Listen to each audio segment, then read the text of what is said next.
సర్వశక్తుడైన దేవుడు జీవము గలవాడు. ఈ జీవము గల దేవుడు ఈ సృష్టిలో ప్రతిదానికి జీవాన్ని ఇచ్చాడు. ఆయన ఈ సృష్టిలో ప్రతిదానికి జీవాన్ని ఇచ్చాడు గనుకనే అవి చలించే స్వభావం కలిగి ఉన్నాయి, పుట్టించే స్వభావం కలిగి ఉన్నాయి. ఈ సంగతి మనందరికీ తెలుసు. ఈ సృష్టిలో మనకు కనబడుతున్నటువంటి ఎలిమెంట్స్ అన్నీ కూడా చలించే స్వభావం కలిగి ఉన్నాయి, అవి పుట్టించే స్వభావం కలిగి ఉన్నాయి, అలాగే రూపాలు మార్చుకునే విధంగా అవి కనబడుతున్నాయి. శూన్యంతో సహా ప్రతి దానిలో ఒక శక్తి ఇమిడి ఉంది అనే సత్యాన్ని మనం గుర్తిస్తున్నాం. ఇవన్నీ ఎలా వచ్చాయి? ఈ చలనం ఎలా వచ్చింది? ఈ జీవం ఎలా వచ్చింది? ఈ శక్తి ఎలా వచ్చింది? ఇది మనం ఆలోచన చేస్తే మనకు అర్థమయ్యేటువంటి సంగతి, సర్వోన్నతుడైన దేవుడు జీవము గలవాడు గనుక, సర్వశక్తుడైన దేవుడు జీవాధిపతి గనుక, జీవాధిపతి అయిన దేవుడు, జీవము గల దేవుడు సమస్తములోనికి తన జీవమును పంపించి ఉన్నాడు గనుక ఆ జీవము ద్వారా ఈ కదలికలు నీలో నాలో సమస్త ప్రకృతిలో ఏర్పడ్డాయి అనేది మనకు తెలిసినటువంటి సత్యం. ప్రియులరా, ఆ జీవము గల దేవుడు ఈ ప్రకృతిని కలుగజేయాలనుకున్నప్పుడు శబ్దము ద్వారా కలుగజేశాడని మనం చదువుకుంటున్నాం. యెహోవా ఆకాశము కలుగునుగాకని పలుకగా ఆ ప్రకారం ఆయను, భూమి కలుగునుగాక అని పలుకగా ఆ ప్రకారం ఆయను. ఆయన పలుకగా అన్న మాట మనల్ని ఆలోచింపజేస్తుంది. అంటే ఆయనలో నుండి వెలువడుతున్నటువంటి ఒక శబ్దం ఏదైతే ఉందో, ఆయన ద్వారా వెలువడుతున్నటువంటి ఒక శబ్దం ఏదైతే ఉందో, ఆ శబ్దము చలింపజేసే శక్తి కలిగినటువంటిది, పదార్థంలో మార్పు తీసుకురాగలిగే శక్తి కలిగినటువంటిది. అంటే ఒక శబ్దము అనగానే ఒక మాట కూడా ధ్వని కదా. ధ్వని అధికమైతే మానవుడు చచ్చిపోతాడు. మొన్న మధ్య ఎక్కడో జాతరలో ఎక్కడో డ్యాన్సులు వేస్తూ ఉండగా సౌండ్ విపరీతంగా పెట్టారట, డీజే సౌండ్. ఆ సౌండ్కి ఒక వ్యక్తి చనిపోయాడట. అలాగే మరొక చోట ఒక వివాహం జరుగుతూ ఉండగా డీజే సౌండ్ ఎక్కువ పెట్టారట. ఆ డీజే సౌండ్ వల్ల ఒక యవనస్తుడైన పెండ్లి కుమారుడు చనిపోయాడట. అంటే శబ్దానికి నాశనం చేసే శక్తి ఉంది, శబ్దానికి జీవింపజేసే శక్తి కూడా ఉంది. శ్రావ్యమైన సంగీతం మన చెవులలోనికి వచ్చింది అనుకోండి, మనసుకు ఏదో తెలియని ప్రశాంతత ఏర్పడుతుంది. దీన్నే మ్యూజిక్ థెరపీ అంటారు, సైన్స్ పరిభాషలో మ్యూజిక్ థెరపీ. అందులో చాలా రకాలు ఉంటాయి. ఏ లెవెల్లో దేనికి ఉపయోగపడుతుంది మీరు యూట్యూబ్లో సెర్చ్ చేయగలిగితే రిలాక్సేషన్ మ్యూజిక్స్ అని, లేకపోతే యాంగ్జైటీ తగ్గడానికి కావాల్సిన మ్యూజిక్స్ అని మీరు యూట్యూబ్లో సెర్చ్ చేయగలిగితే చాలా రకాలైన మ్యూజిక్స్ వస్తూ ఉంటాయి. దానికి బైబిల్లో కూడా మనకి ఎవిడెన్స్ ఉంది. సౌలు దురాత్మ చేత పీడింపబడుతున్నప్పుడు దావీదు చక్కటి సంగీతం ద్వారా అతని హృదయానికి సాంత్వన కలుగజేస్తూ ఆ యొక్క మానసిక రుగ్మత నుండి, ఆ యొక్క దురాత్మ యొక్క శోధన నుండి సౌలుకు సాంత్వన కలుగజేసేవాడట. ఆ విధంగా దావీదు సౌలుకు ఉపయోగపడినట్టుగా తన మ్యూజిక్ ద్వారా థెరపీ చేసినట్టుగా మనకు అక్కడ బైబిల్ గ్రంథం సాక్ష్యం ఇస్తుంది.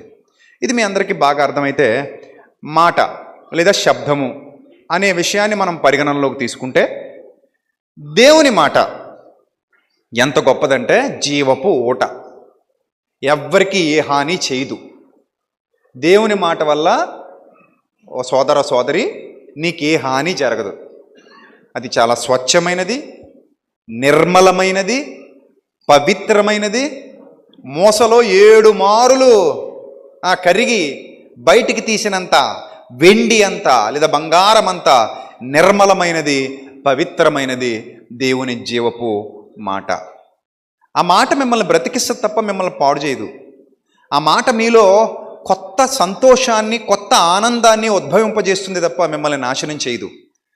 అదే సాతాను మాట ఉందనుకోండి, మిమ్మల్ని ఏం చేస్తుంది? పాడు చేస్తుంది.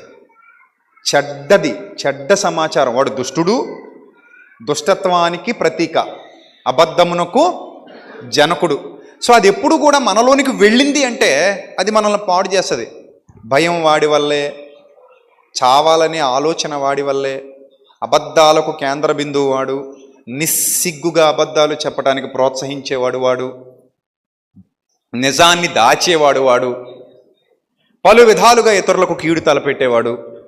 ఇలాంటి దౌర్భాగ్యపు భావజాలం అంతా కూడా ఆ సాతాను యొక్క సమాచారాన్ని మనం సంగ్రహించటం వల్ల అలా మారిపోతాం మనం.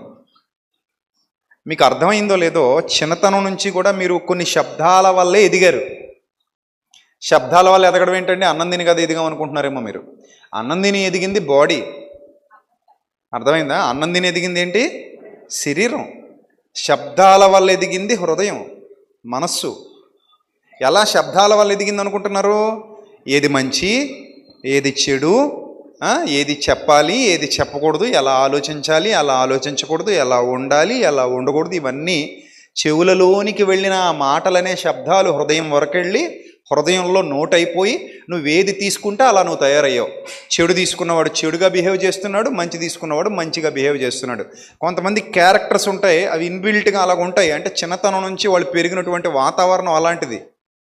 ఆ వాతావరణంలో పెరిగారేమో, ఇంకా వాళ్ళు అంతే, అంత ఈజీగా మార్పు చెందరు.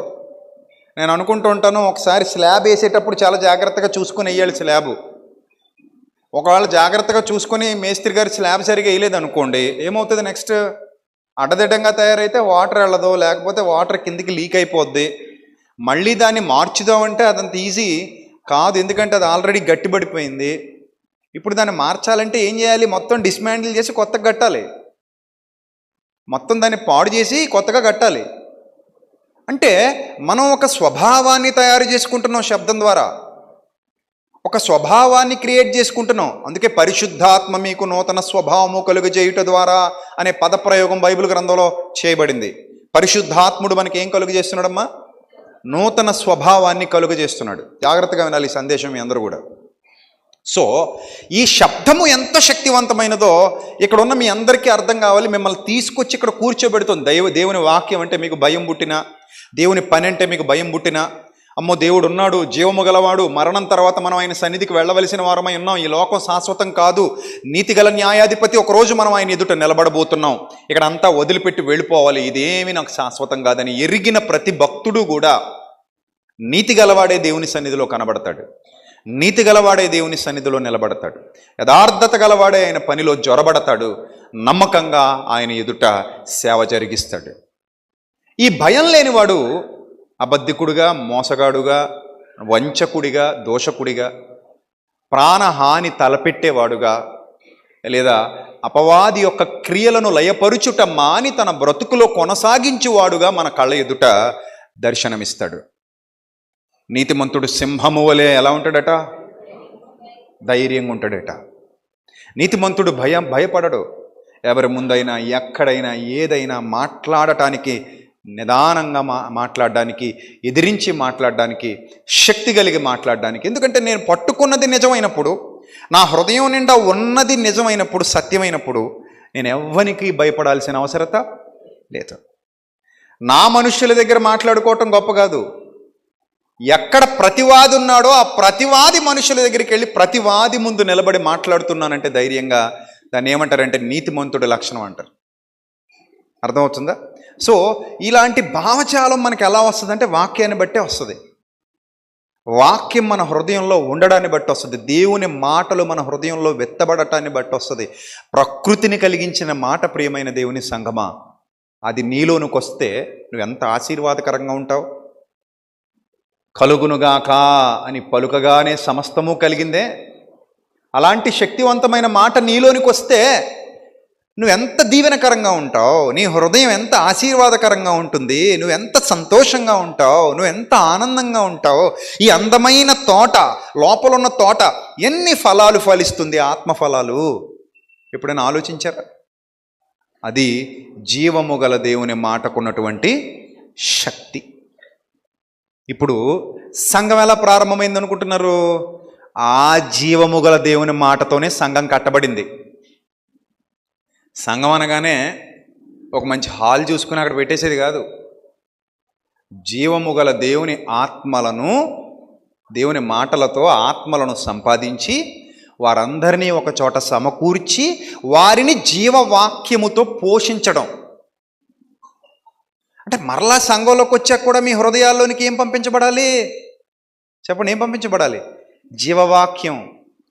మీరు ఆత్మీయంగా అక్షయాహారంతో వృద్ధి పొందాలి. ఎందుకంటే మీలో మీకు తెలియకుండానే చాలా చెడు పేరుకుపోతూ ఉంటుంది. మనలో మనకు తెలియకుండానే చాలా చెడు పేరుకుపోతూ ఉంటుంది.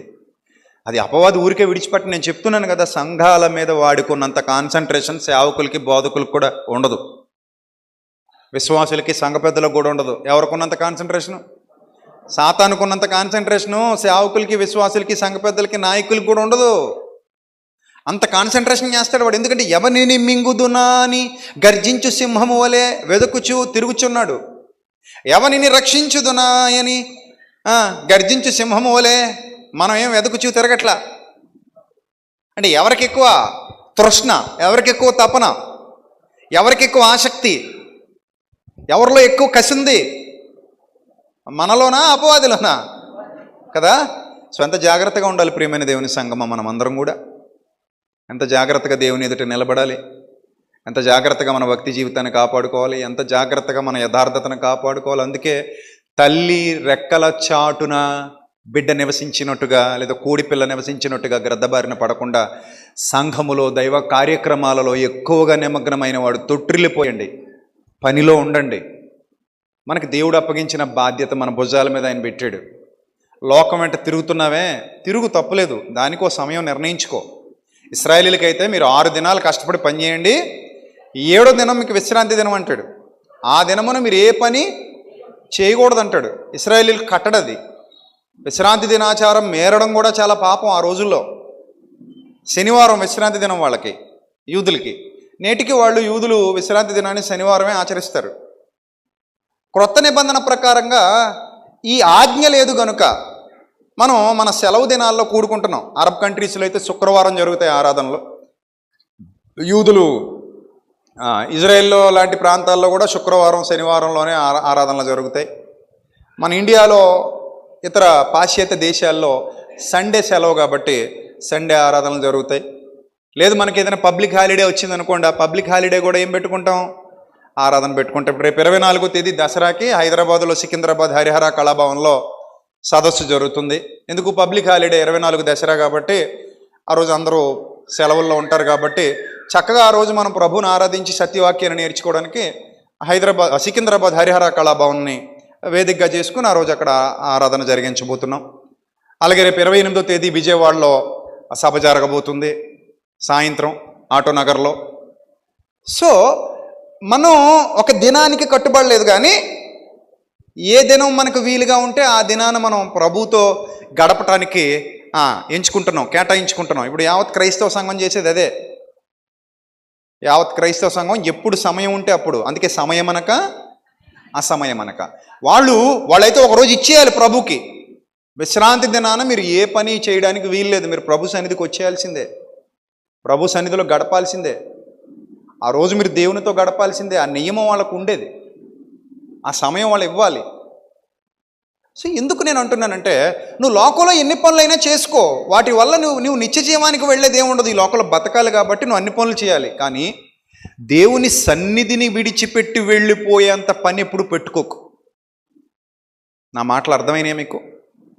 దేవుని సన్నిధికి దూరం అయిపోయేంత గొప్ప పని ఎప్పుడు పెట్టుకోకు. మార్తలాగా మరి ఎలాంటి మార్గాన్ని ఎంచుకో.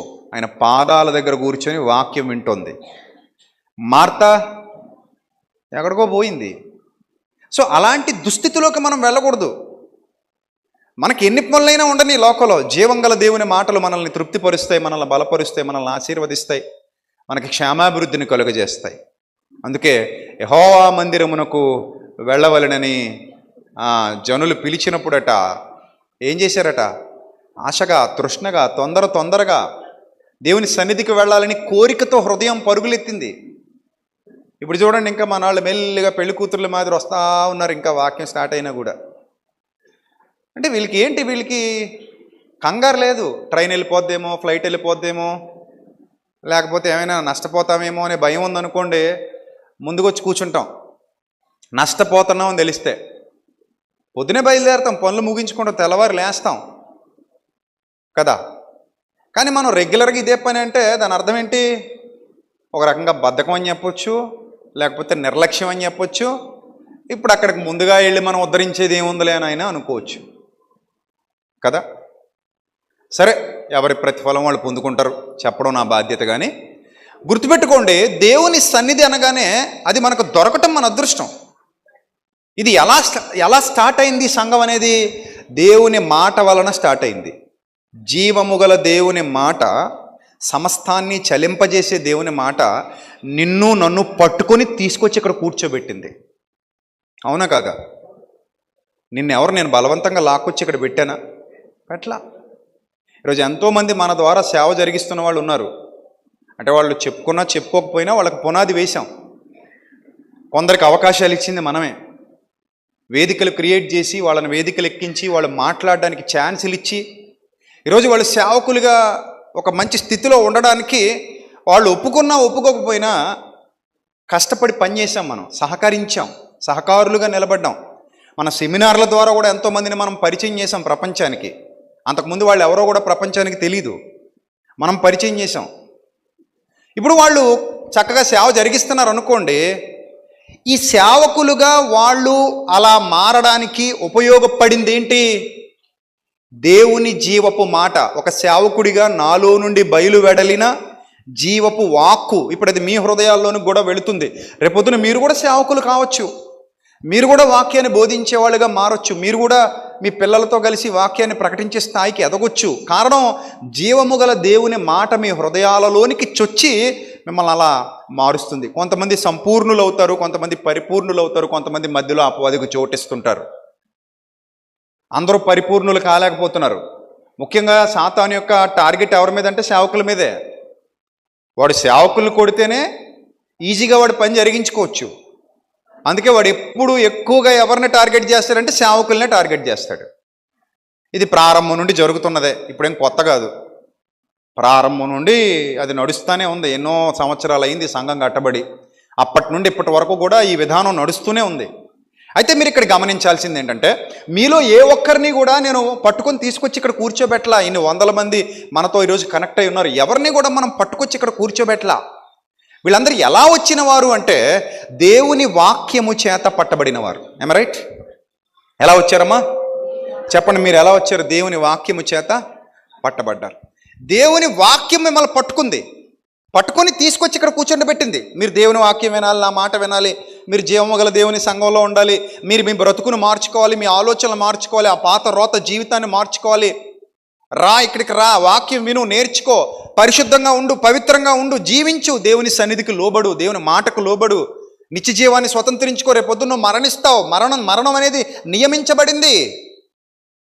ఎల్లకాలం మనం ఈ భూమి మీద ఊరేగేది లేదు, ఎల్లకాలం మనం ఇక్కడ ఉండిపోయేది లేదు. ఈరోజు కనబడుతున్నాం, రేపు ఖచ్చితంగా మాయమవుతాం.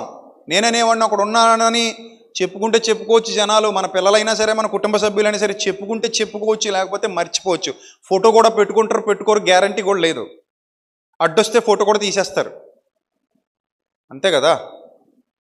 ఒకవేళ నువ్వు ఇష్టమైన నీ పిల్లలు పెట్టుకున్నా వాళ్ళ పిల్లలు పెట్టుకుంటారని గ్యారంటీ లేదు.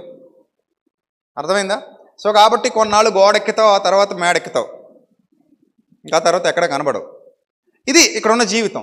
ఈ మాత్రం జీవితానికి మనం ఏదో ఊహించేసుకొని మనం ఏదో అహంకారంతోనో గర్వంతోనో దేవుని సన్నిధికి వ్యతిరేకంగా ఉండడానికి వీల్లేదు. ఇప్పుడు ఒక అసలైన సందేశాన్ని మీకు వినిపించబోద్దు, దయచేసి జాగ్రత్తగా వినండి. దేవుడు తన మాటతో ఒక రాజ్యాన్ని కట్టాడు. దానియేలు ఇదే ప్రవచించాడు. ఒక రాజ్యము స్థాపించబడిన రాజుల కాలములలో. దానియేలు ప్రవచిస్తున్నాడు, పూర్వకాలమే దానియేలు ప్రవచిస్తున్నాడు. ఒక రాజ్యము స్థాపించబడుతుంది, దానికెన్నటికి అంతము కలగదు, దానికెన్నటికీ నాశనము కలగదు. లాంటి శక్తివంతమైన రాజ్యం ఒకటి స్థాపించబడుతోంది. పరిశుద్ధాత్ముడు అక్కడ నివసించబోతున్నాడు, పరిశుద్ధాత్మ ప్రభావం అక్కడ కనబడబోతుంది.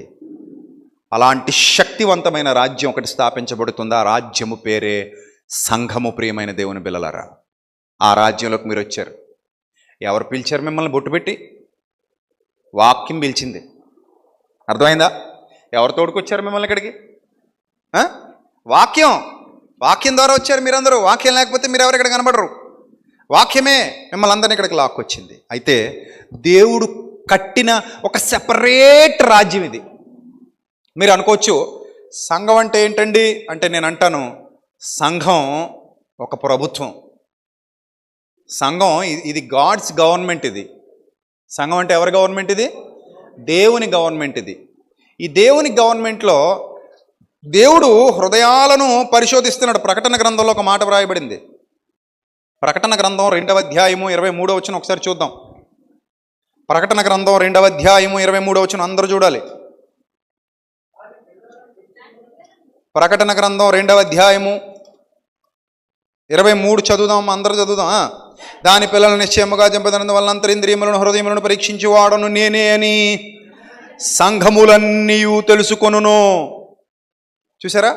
అంతరింద్రియములను హృదయములను పరీక్షించి వాడను నేనే అని సంఘములన్నీ తెలుసుకొనును. గుర్తుపెట్టుకోండి, సంఘాలన్నీ తెలుసుకుంటాయట.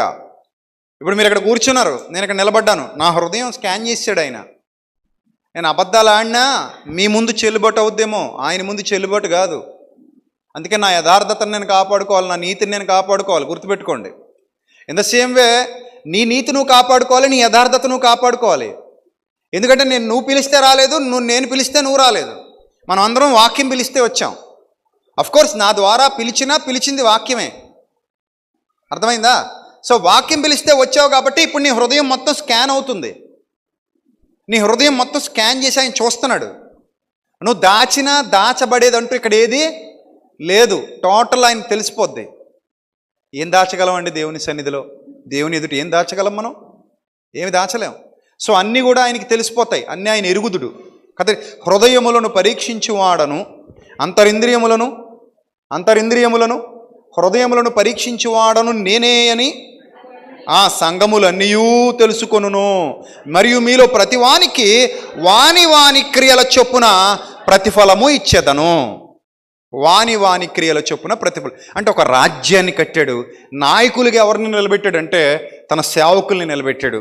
అందులో కొందరు అన్యాయస్తులైతేనేమి, కొందరు న్యాయవంతులైతేనేమి, కొందరు సాతాను వలన ఏర్పరచబడిన వారైతేనేమి గురుగులు, కొందరు దేవుని వలన ఏర్పరచబడిన వారైతేనేమి, దేవుని సంఘములో నాయకులను దేవుడు నిలబెట్టడం జరిగింది.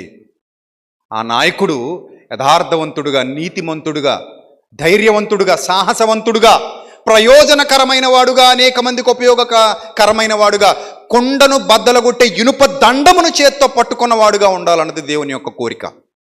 ఆ నీతి, ఆ నిజాయితీ, ఆ యథార్థత నీ బ్రతుకులో కనబడాలి. నాన్న నిన్ను మరింత హెచ్చిస్తాను, నిన్ను మరింత దీవిస్తాను, జనములను తీర్పు తీర్చుటకు, శాసించుటకు నేను ఇనుప దండముతో నడిపించుకుంటానన్నాడు.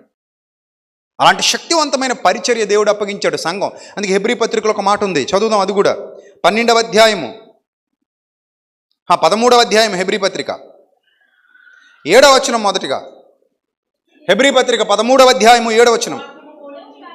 మీకు దేవుని వాక్యము బోధించి అండర్లైన్ దట్ వర్డ్. మీకు ఏం బోధించి? దేవుని మాట అనగా ఫస్ట్ నుంచి మనం మాట్లాడుకుంటున్నాం కదా, ప్రకృతిని కలుగజేసిన శక్తివంతమైన మాట, సమస్తానికి జీవాన్నిచ్చిన జీవంగల మాటను మీ హృదయాలలోనికి పంపించి, అలా కూడా అర్థం చేసుకోవచ్చు. అర్థమైందా?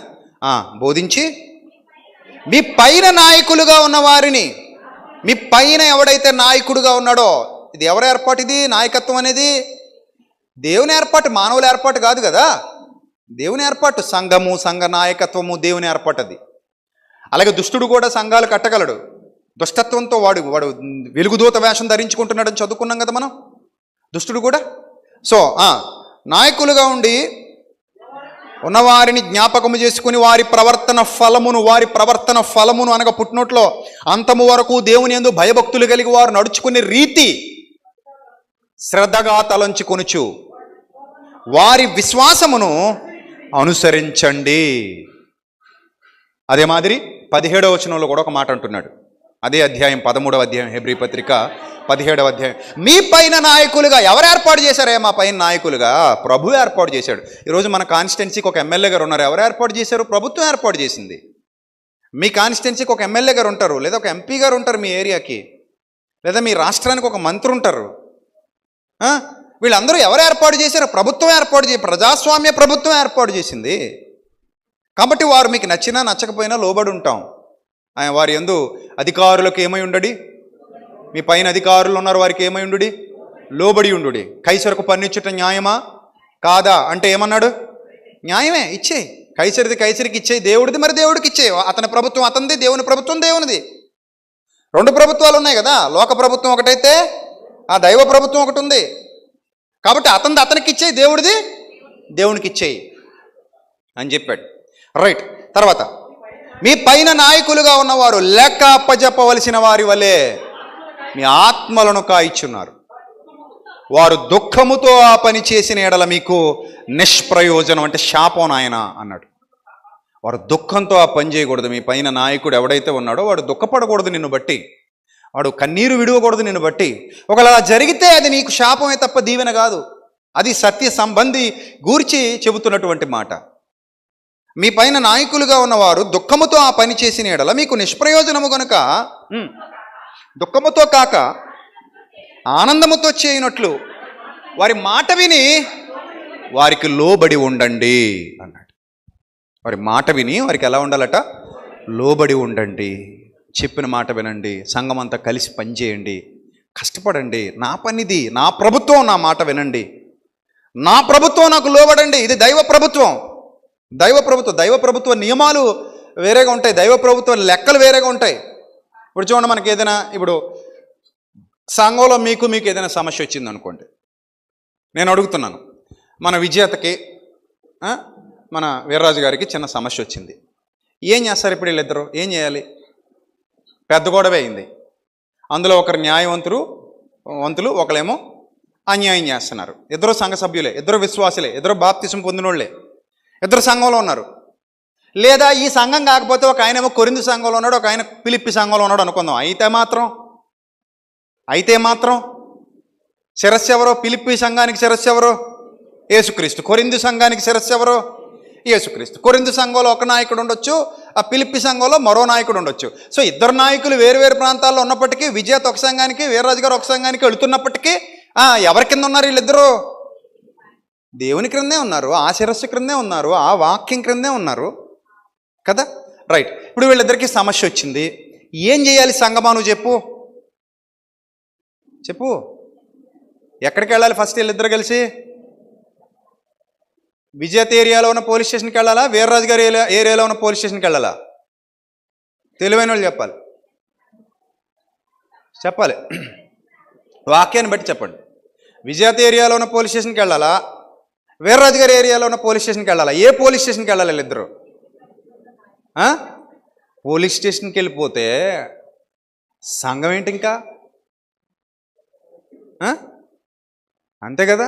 ఇప్పుడు ఈ విజేతకి ఒక అన్యజనుడికి సమస్య వచ్చిందనుకో, అప్పుడు సంఘానికి సంబంధం లేదు. ఎందుకు? సమస్య ఎవరితో? ఇతనికి అన్యుడితో, లోకస్తుడితో. కాబట్టి ఇప్పుడు లోకాధికారం దగ్గరికి వెళ్ళాలి. ఎందుకంటే ఆ అన్యుడిని తీసుకొచ్చి మా సంఘంలో కూర్చోబెడతా అంటే సంఘానికి అన్యుడు ఎందుకు లోబడాలి? లోబడతాడు అసలు? లోబడ్డే మీ సంఘం నాకు సంబంధం ఏంటి, బయటపో అంటాడు.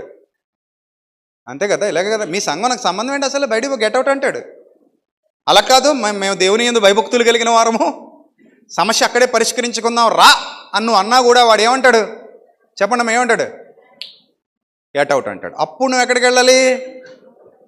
అప్పుడు లోక ప్రభుత్వం దగ్గరికి పో, అప్పుడు పోలీస్ స్టేషన్ దగ్గరికి పో. అది పద్ధతి. సో ఇది God's law, new covenant of God. అర్థమవుతుందా? దేవుని యొక్క చట్టం. కాబట్టి ఒక విశ్వాసికి సమస్య వస్తే మొదట సంఘం ఎంటర్ అవ్వాలి. సంఘం ఎంటర్ అయ్యి కూర్చోబెట్టాలి. కానీ పోలీస్ స్టేషన్కి పోయాడు అనుకోండి, అప్పుడు మీకు అర్థమైపోవాలి, వీడు సంఘమునకు లోబడువాడు కాడు, దొంగ. అక్కడే డిక్లేర్ అయిపోయింది. అక్కడ ఏమైపోయింది? డిక్లేర్ అయిపోయింది. నువ్వు ఎప్పుడైతే పోలీస్ స్టేషన్కి వెళ్ళిపోయావో విశ్వాసితో సమస్య వచ్చినప్పుడు, ఆ విశ్వాసితో సమస్య వచ్చినప్పుడు సంఘానికి కాకుండా, సంఘంలో కాకుండా పోలీస్ స్టేషన్కి ఎప్పుడైతే వెళ్ళిపోయావో అప్పుడే నువ్వు దేవుని ఎదుట దొంగవే. Note this point your honour. తర్వాత చాలామంది అంతే, ఇప్పుడు సంఘంలో సమస్యలు వస్తాయా, కోర్టు పోతాడు. నిన్ను ఎవడెళ్ళమన్నాడు దరిద్రుడు కోర్టుకి? ఫస్ట్ సంఘంలో మాట్లాడు. సంఘంలో తేలనప్పుడు అప్పుడు లేదా నీకు సంఘంలో తేలేదు కాదు ఇది అన్నప్పుడు దేవుడికి వదిలేయండి. ముందు సంఘం దేవుడికి వదిలేద్ది. ఎలా వదిలేద్ది? సంఘం మొత్తం పరీక్షించిన తర్వాత విజేత తప్ప వీర్రాజు తప్ప ఇద్దరిని కూర్చోబెట్టి మాట్లాడిన తర్వాత ఎవడు బొంకుతున్నాడు, ఎవడు నిజాలు చెప్తున్నాడు, ఎవరు వాదన వాళ్ళు విన్న తర్వాత అందరూ పరీక్షించిన తర్వాత అన్నీ పరిశీలించిన పిమ్మట, అన్ని మాటలు విన్న పిమ్మట అప్పుడు వాళ్ళు ఇదిగో ఈ వీర్రాజు గారి దగ్గర అనీతి కనబడుతుంది, అందుకని ఇతన్ని ఎవరికి అప్పగిస్తున్నావు? అయ్యో నేను దేవునికి అప్పగిస్తున్నామయ్యా, మరి చూసుకో ఇక నీ తర్వాత నీ కర్మ అంటే, అయినా పర్లేదు గారడి సీమోన్లాగా ఏం పర్లేదు చూసుకుందాం అన్నాడు అనుకోండి. గారడి సీమోన్ ఏమన్నాడు?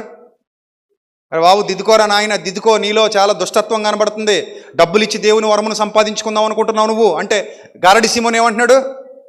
ఏం పర్లేదు చూసుకుందాం కమాన్ అన్నాడు అనుకోండి. సరే వదిలేయాలి. అప్పుడు మీరు కోర్టుకు వెళ్ళండి, లేకపోతే ఇంకో చోటకి వెళ్ళండి, ఇంకో చోటకి ఏదైనా తిరగండి, తప్పలేదు ఇంకా. కానీ మొదట ఒక విశ్వాసికి సమస్య వస్తే ఆ సమస్య సంఘములో ఆలోచన జరగాలి. అలా జరగలేదు అని అంటే వాళ్ళు నీతి తప్పి ప్రవర్తించిన వారు దేవుని ఎదుట వారికి శిక్ష తప్పదు. గుర్తుపెట్టుకోవాలి. అసలు సమస్యే రాకూడదు. విశ్వాసతో వచ్చింది అనుకుందాం, దుష్టుడు ప్రవేశించటం వల్ల ఖచ్చితంగా దేవుని ఎదుట జరగాలి. మీకు ఒక విషయం చెప్తాను. 2012లో నా జీవితంలో ఒక భయంకరమైన సంఘటన జరిగింది. ఇప్పటికి కూడా చాలామంది నన్ను బ్లేమ్ చేస్తూ ఉంటారు ఆ విషయంలో. సెమినార్లో మాట్లాడతాను. కృపాసన మినిస్ట్రీస్ షడ్రక్ గారని అప్పట్లో ఆయన కొన్ని వీడియోలు మాట్లాడారు నా మీద. ఆయన కూడా వస్తారు సెమినార్కి, చాలా బాగా మాట్లాడతారు. ఆయన మంచి వ్యక్తి. అప్పట్లో ఎక్కడి నుంచి ఒక ఎవరో ఫోన్ చేసి ఆయన అలా అపార్థం చేయించారట నాతో చెప్పి చాలా బాధపడ్డాడు ఆయన. ఏమండి బాబు, నాకు అసలు నిజానికి ఏం తెలియదండి, ఎవరో ఫోన్ చేసి ఇలా మాట్లాడడం వల్ల నాకేమన్నా మీ ఊరా మీ మాట నాకేం తెలుసండి, నేను ఎక్కడో తెలంగాణలో ఉంటాను.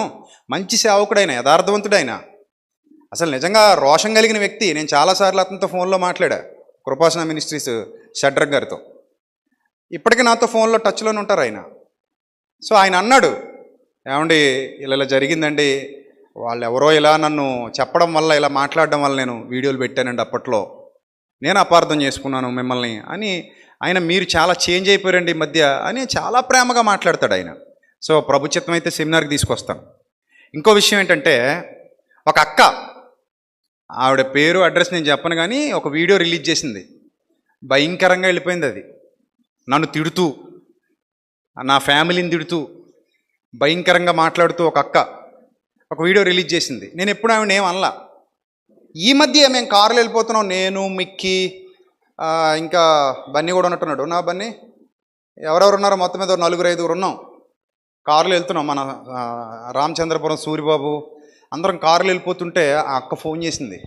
ఫోన్ చేసి ఏడుస్తుంది, భయంకరంగా ఏడుస్తుంది. అమ్మ ఏంటి చెప్పండి, ఎవరో మీరు మాట్లాడుతున్నారు నాతో, ఫస్ట్ మీరు ఎవరో చెప్పండి అమ్మా అని అడిగితే, బ్రదర్ నేను ఎవరో కాదు, ఇలా మీ గురించి అప్పట్లో చాలా దారుణంగా దూషించాను, నేను చాలా నష్టపోయాను బ్రదర్, నేను చాలా శాపాన్ని పొందుకున్నాను, నేను చాలా ఇబ్బంది పడుతున్నాను, దానికి పలానా ఆయన కారణం, పలానా విధంగా నన్ను అక్కడ దగ్గర పెట్టి చేయించారు, వీడియో షూట్ చేయించారు, సో అది నేను చాలా తప్పు చేశానండి, నన్ను మన్నించండి. నేను ఏడుస్తూ ఫోన్ చేస్తేనే అన్నాను, అమ్మ మీరు అస్సలు బాధపడకండి, నేనైతే ఇప్పుడు మనసులో కూడా మిమ్మల్ని చేపించలేదు, మనసులో కూడా మిమ్మల్ని ఒక్క మొక్క ఎప్పుడు ఏం అనలేదు నేను, కాబట్టి మీరు అస్సలు అలాంటివి ఏం పెట్టుకోకండి అంటే, లేదండి నేను సాక్ష్యం ఇవ్వాలనుకుంటున్నాను, అందుకే నేను ఇలా మాట్లాడుతున్నానని. ఆవిడ సాక్ష్యాన్ని కూడా నాకు రికార్డ్ చేసి పంపించింది వీడియో.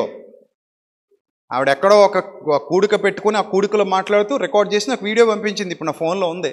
సో ప్రభుత్వం అయితే ఆవిడని కూడా సెమినార్కి తీసుకొస్తాను. సెమినార్లో మీ అందరి ఎదురుగా ఆవిడ కూడా మాట్లాడుతుంది.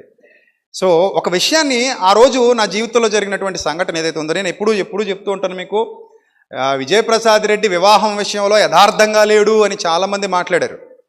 నేను వాళ్ళందరికీ చెప్పారే, నాయన నా జీవితంలో ఏ పొరపాటు జరిగినా నేను ప్రభువులోకి రాకముందు జరిగిపోయావన్నీ, ప్రభువులోకి వచ్చాక నేను కొత్తగా చేసిన తప్పులు అంటే ఏమి లేవు, ప్రభువులోకి రాకముందు నా జీవితంలో జరగాల్సిన పొరపాట్లన్నీ జరిగిపోతే ఆ పర్యవసానాలు నేను తర్వాత అనుభవించాల్సి వచ్చింది. సో అప్పుడు మొదట నేను కూర్చోబెట్టింది, నా సమస్యలో మొదట కూర్చోబెట్టింది ఎవరినో తెలుసా? మీరు అడగండి కావాలంటే, ఎప్పుడైనా వెళ్ళి పర్లేదు. నాకు పెద్దలు డేవిడ్ గన్రాజ్ గారు, మండపేట శేషు, మన తమ్ముడు చందు, ఇంకా చాలామంది ఉన్నారు, ఇంకొక 2-3 ఉన్నారు కుర్రాళ్ళు పెద్దవాళ్ళు. వీళ్ళందరూ వెళ్ళి కూర్చున్నారు. మొదట కూర్చొని మాట్లాడడం మొదలుపెట్టారు. అంటే ఎందుకు నేను అలా ప్రవర్తించాల్సి వచ్చిందంటే, అసలు నేనేంటి, నా సమస్య ఏంటి, ఏం జరుగుతుంది అనేది మొదట ఎవరికి తెలియాలి? సంఘానికే తెలియాలి. ఇన్ని సంవత్సరాలుగా గణరాజు గారు అలాగే నిలబడ్డారు, పరిచర్యలు అలా వాడబడుతున్నారు, ఆయనతో పాటు ఆ టీం నడుస్తుందంటే దానికి కారణం ఆయన నాలో చూసిన యథార్థతే. నేను ఏది దాచుకోను. అది వీర్రాజు గారికి తెలుసు, అప్పటి నుంచి నాతో ఉన్నాడు. శ్రీనికి తెలుసు, అప్పటి నుంచి నాతో ఉన్నాడు. సో వీళ్ళందరూ ఉన్నారు నాతో, అప్పటి నుంచి ఉన్నారు. మొదటి నుంచి మన సుబ్బారెడ్డి గారు ఉన్నారు, రాజారెడ్డి గారు ఉన్నారు, అదిగో అన్నయ్య ఉన్నాడు మన శ్రీనివాసరావు గారు. ఇంచుమించు ఆయన నాది ఒకటే సమస్య. సో ఇలా ఎన్నో విషయాలలో సంఘం అంతా కూడా నిలబడింది. సంఘం అంతటా కూడా తెలుసు విషయాలు. ఎందుకు నేను చెప్తున్నానంటే ఈ విషయాన్ని, సమస్య సంఘంతో అయినా కాకపోయినా సంఘానికి నా గురించి తెలియాలి. దాచుకోకూడదు, దాచబడకూడదు కూడా. అది నా నియమం.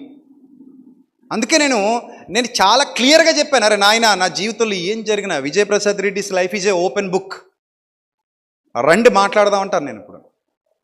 అందుకే ఒక ప్రోగ్రామ్ అరేంజ్ చేద్దాం అనుకుంటున్నాను సెమినార్లో, ఆస్క్ మీ ఎనీథింగ్. ఆ ప్రోగ్రాం పేరు ఆస్క్ మీ ఎనీథింగ్. అది పర్సనల్ కావచ్చు, స్పిరిచువల్ కావచ్చు, whatever it may be, మీ ఇష్టం, ఏదైనా అడగొచ్చు నన్ను. సెమినార్లో ఒకరోజు ఆ ప్రోగ్రాం ఉంటుంది, మర్చిపోకుండా గుర్తుపెట్టుకొని నాకు గుర్తు చేయండి. అర్థమైందా? డౌట్ల క్లాస్ కాదు, ఆస్క్ మీ ఎనీథింగ్. మీ ఇష్టం, మీ ఓపిక, మీద ఏదైనా అడగొచ్చు. అస్సలు నిర్బంధించడం. నా పర్సనల్ అడిగినా పర్లేదు, ఇంకేదైనా అడిగినా పర్లేదు. అలా అని కొన్ని లిమిట్స్ ఉంటాయి సుమా, లిమిట్స్ దాటిపోకుండా. సో మీరు ఏదైనా అడగండి, అది పబ్లిక్ ఉపయోగపడాలి, లేదా మీకున్న డౌట్లు క్లియర్ అవ్వాలి, లేదా సందేహాలు తొలగిపోవాలి. ఎంత ఓపెన్గా నేను ఉండాలి. అర్థమైందా? లేదా అలాంటి సమస్యలు ఏమైనా ఎవరికైనా ఉంటే వాళ్ళకి పరిష్కారాలు ఎలా అనేది తెలియాలి. ఎందుకంటే సమస్యలు పలు విధాలు కదా, ఒక్కొక్కరి సమస్య ఒక్కొక్కరి జీవితం ఒకలా ఉంటుంది. సో కాబట్టి అలాంటి పరిస్థితి అన్నమాట. సో ఒక సంఘము అనగానే ఒక న్యాయ విధి, ఒక కట్టుబాటు, ఒక యథార్థత. విశ్వాసితో అయితే ఒకలా డీల్ చేస్తున్నాం, విశ్వాసి కాకపోతే మరోలా డీల్ చేస్తున్నాం. ఒకవేళ ఆ విశ్వాసుల్లో విశ్వాస ఉండి లేదు నేను సంఘం మాట వినను అన్నప్పుడు, అప్పుడు మళ్ళీ లోకం వైపుకి అడుగులేస్తున్నాం. మొదటే లోకం వైపు అడుగులేసేయకూడదు. మీరు మొదటే పోలీస్ స్టేషన్కి పోకూడదు, మొదటే కోర్టుకి వెళ్ళిపోకూడదు. ముందు సంఘంలో అది పరిష్కారం జరిగిపోవాలి, సంఘంలో మనం మాట్లాడేసుకోవాలి. ఆ తర్వాత మీరు అవ్వదు అనుకున్నప్పుడు వెళ్ళండి, లేదా వీళ్ళు వినట్లేదు అనుకున్నప్పుడు ఏం చేయండి, వెళ్ళండి. అవిశ్వాసులతో అయితే ఒకలా బిహేవ్ చేయండి, విశ్వాసులతో అయితే మరోలా బిహేవ్ చేయండి. ఎందుకంటే రేపు పొద్దున మనం అందరం ఎక్కడ నిలబడాలమ్మా? దేవుని ఎదుట నిలబడాలి. ఈరోజు నేను మీ ముందు అబద్ధాలు చెప్పొచ్చు, కానీ ఒకరోజు దేవుడు నన్ను నిలదీస్తాడు, ఒకరోజు దేవుడు నన్ను లెక్క అడుగుతాడు. ఎరా నీ నీతి ఏమైందిరా, నీ యథార్థత ఏమైందిరా అంటాడు. అందుకే మన నీతిని మనం కాపాడుకోవాలి, మన యథార్థతను మనం కాపాడుకోవాలి. ఇన్నేళ్ల నా పరిచర్యలో ఎక్కడా ఎవరితో ఒక మాట అనిపించుకోలేదు నేను. స్త్రీల విషయంలో కానివ్వండి, పురుషుల విషయంలో కానివ్వండి, ముఖ్యంగా చెల్లెమ్మలు అక్కల విషయంలో కానివ్వండి, ఎప్పుడు ఎవడో నా మీదకి వచ్చి ఇదిగో ఇది ఈ విధంగా ఉంటాడు, ఈ విధంగా వ్యవహరిస్తాడు, లేకపోతే ఈ విధంగా మిస్బిహేవ్ చేస్తాడని కానీ ఒక్క విషయంలో నన్ను అనలేరు కూడా.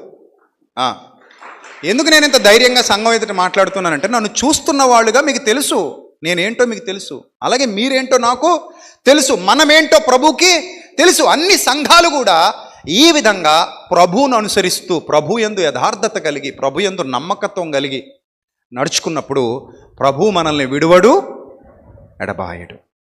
ఎందుకంటే ఇక్కడ ఏదైతే మన హృదయాలలో ఉందో, మన హృదయాలు దేవుని ఎదుట ఎలా ఉండాలమ్మా? ధైర్యంగా ఉండాలి, సమాధానంగా ఉండాలి. ఎందుకంటే రేపు పొద్దున్న మనుష్యుల మాటలు వేరు, మనుష్యుల ఆలోచనలు వేరు. నేను అక్కడికి వెళ్ళి నిలబడతాను ఒకరోజు. నిలబడినప్పుడు ఆయన నన్ను పరీక్షించే ప్రతి పరీక్షకి నేను తలొగ్గాలి, ఆయన అడిగే ప్రతి మాటకి నేను సమాధానం చెప్పాలి. లెక్క అడుగుతాడు. అందుకే సంఘానికి కొన్ని ప్రత్యేకమైన విధులు ఏర్పాటు చేశారు. చూడండి, కొరింథీయులకు రాసిన మొదటి పత్రిక 6వ అధ్యాయం 1వ వచనం చూడండి ఏమంటున్నాడో. కొరింథీయులకు రాసిన మొదటి పత్రిక 6వ అధ్యాయం 1వ వచనం. కొరింథీయులకు రాసిన మొదటి పత్రిక 6వ అధ్యాయం 1వ వచనం జాగ్రత్తగా చూడాలి. కొరింథీయులకు రాసిన మొదటి పత్రిక 6వ అధ్యాయం 1వ వచనం. మీలో ఒకనికి మరి ఒకని మీద వ్యాజ్యం ఉన్నప్పుడు వాడు పరిశుద్ధుల ఎదుటగాక ఆ నీతిమంతుల ఎదుట వ్యాజ్యమాడుటకు తెగించుచున్నాడా? చూడండి, మొదట ఎవరు ఎదుటట? పరిశుద్ధులు ఎదుట. ఎవరితో సమస్య వస్తే? విశ్వాసికి సమస్య వస్తే.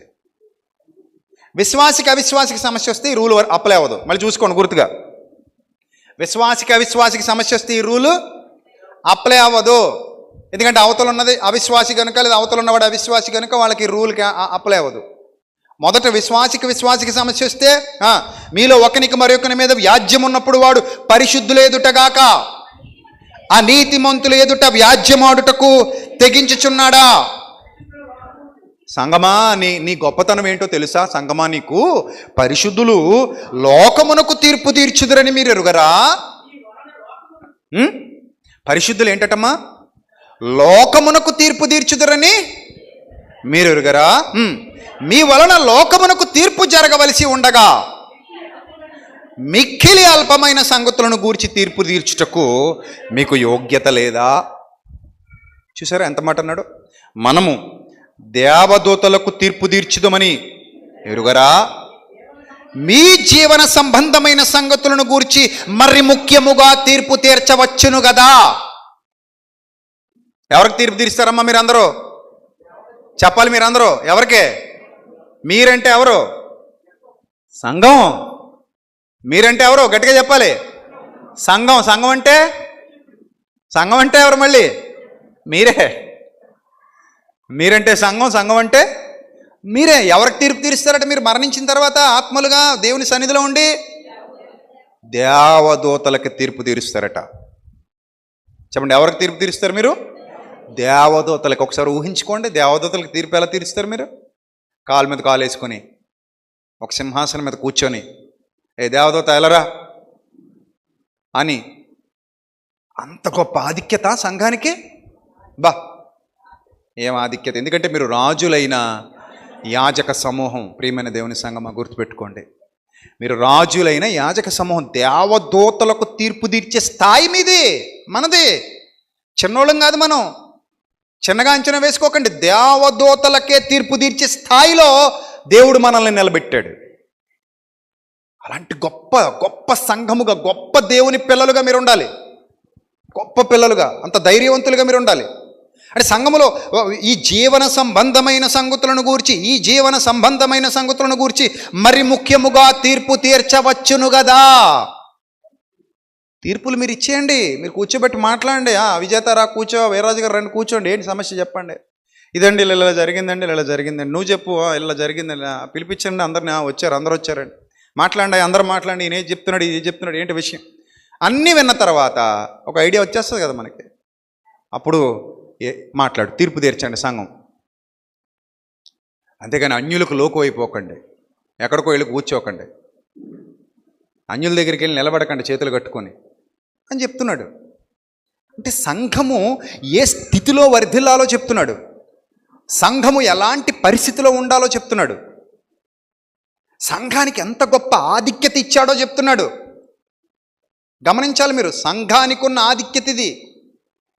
సంఘానికి ఉన్న ఆధిక్యత, సంఘానికి ఉన్న గొప్పతనం, దేవుడిచ్చిన గొప్పతనం అది ఎప్పటికీ తగ్గదు. ప్రియమైన దేవుని సంఘమా, దేవుడిచ్చాడు నీకు ఆధిక్యత. చూడు, అపోస్తలుల కార్యాలు 9వ అధ్యాయము 31.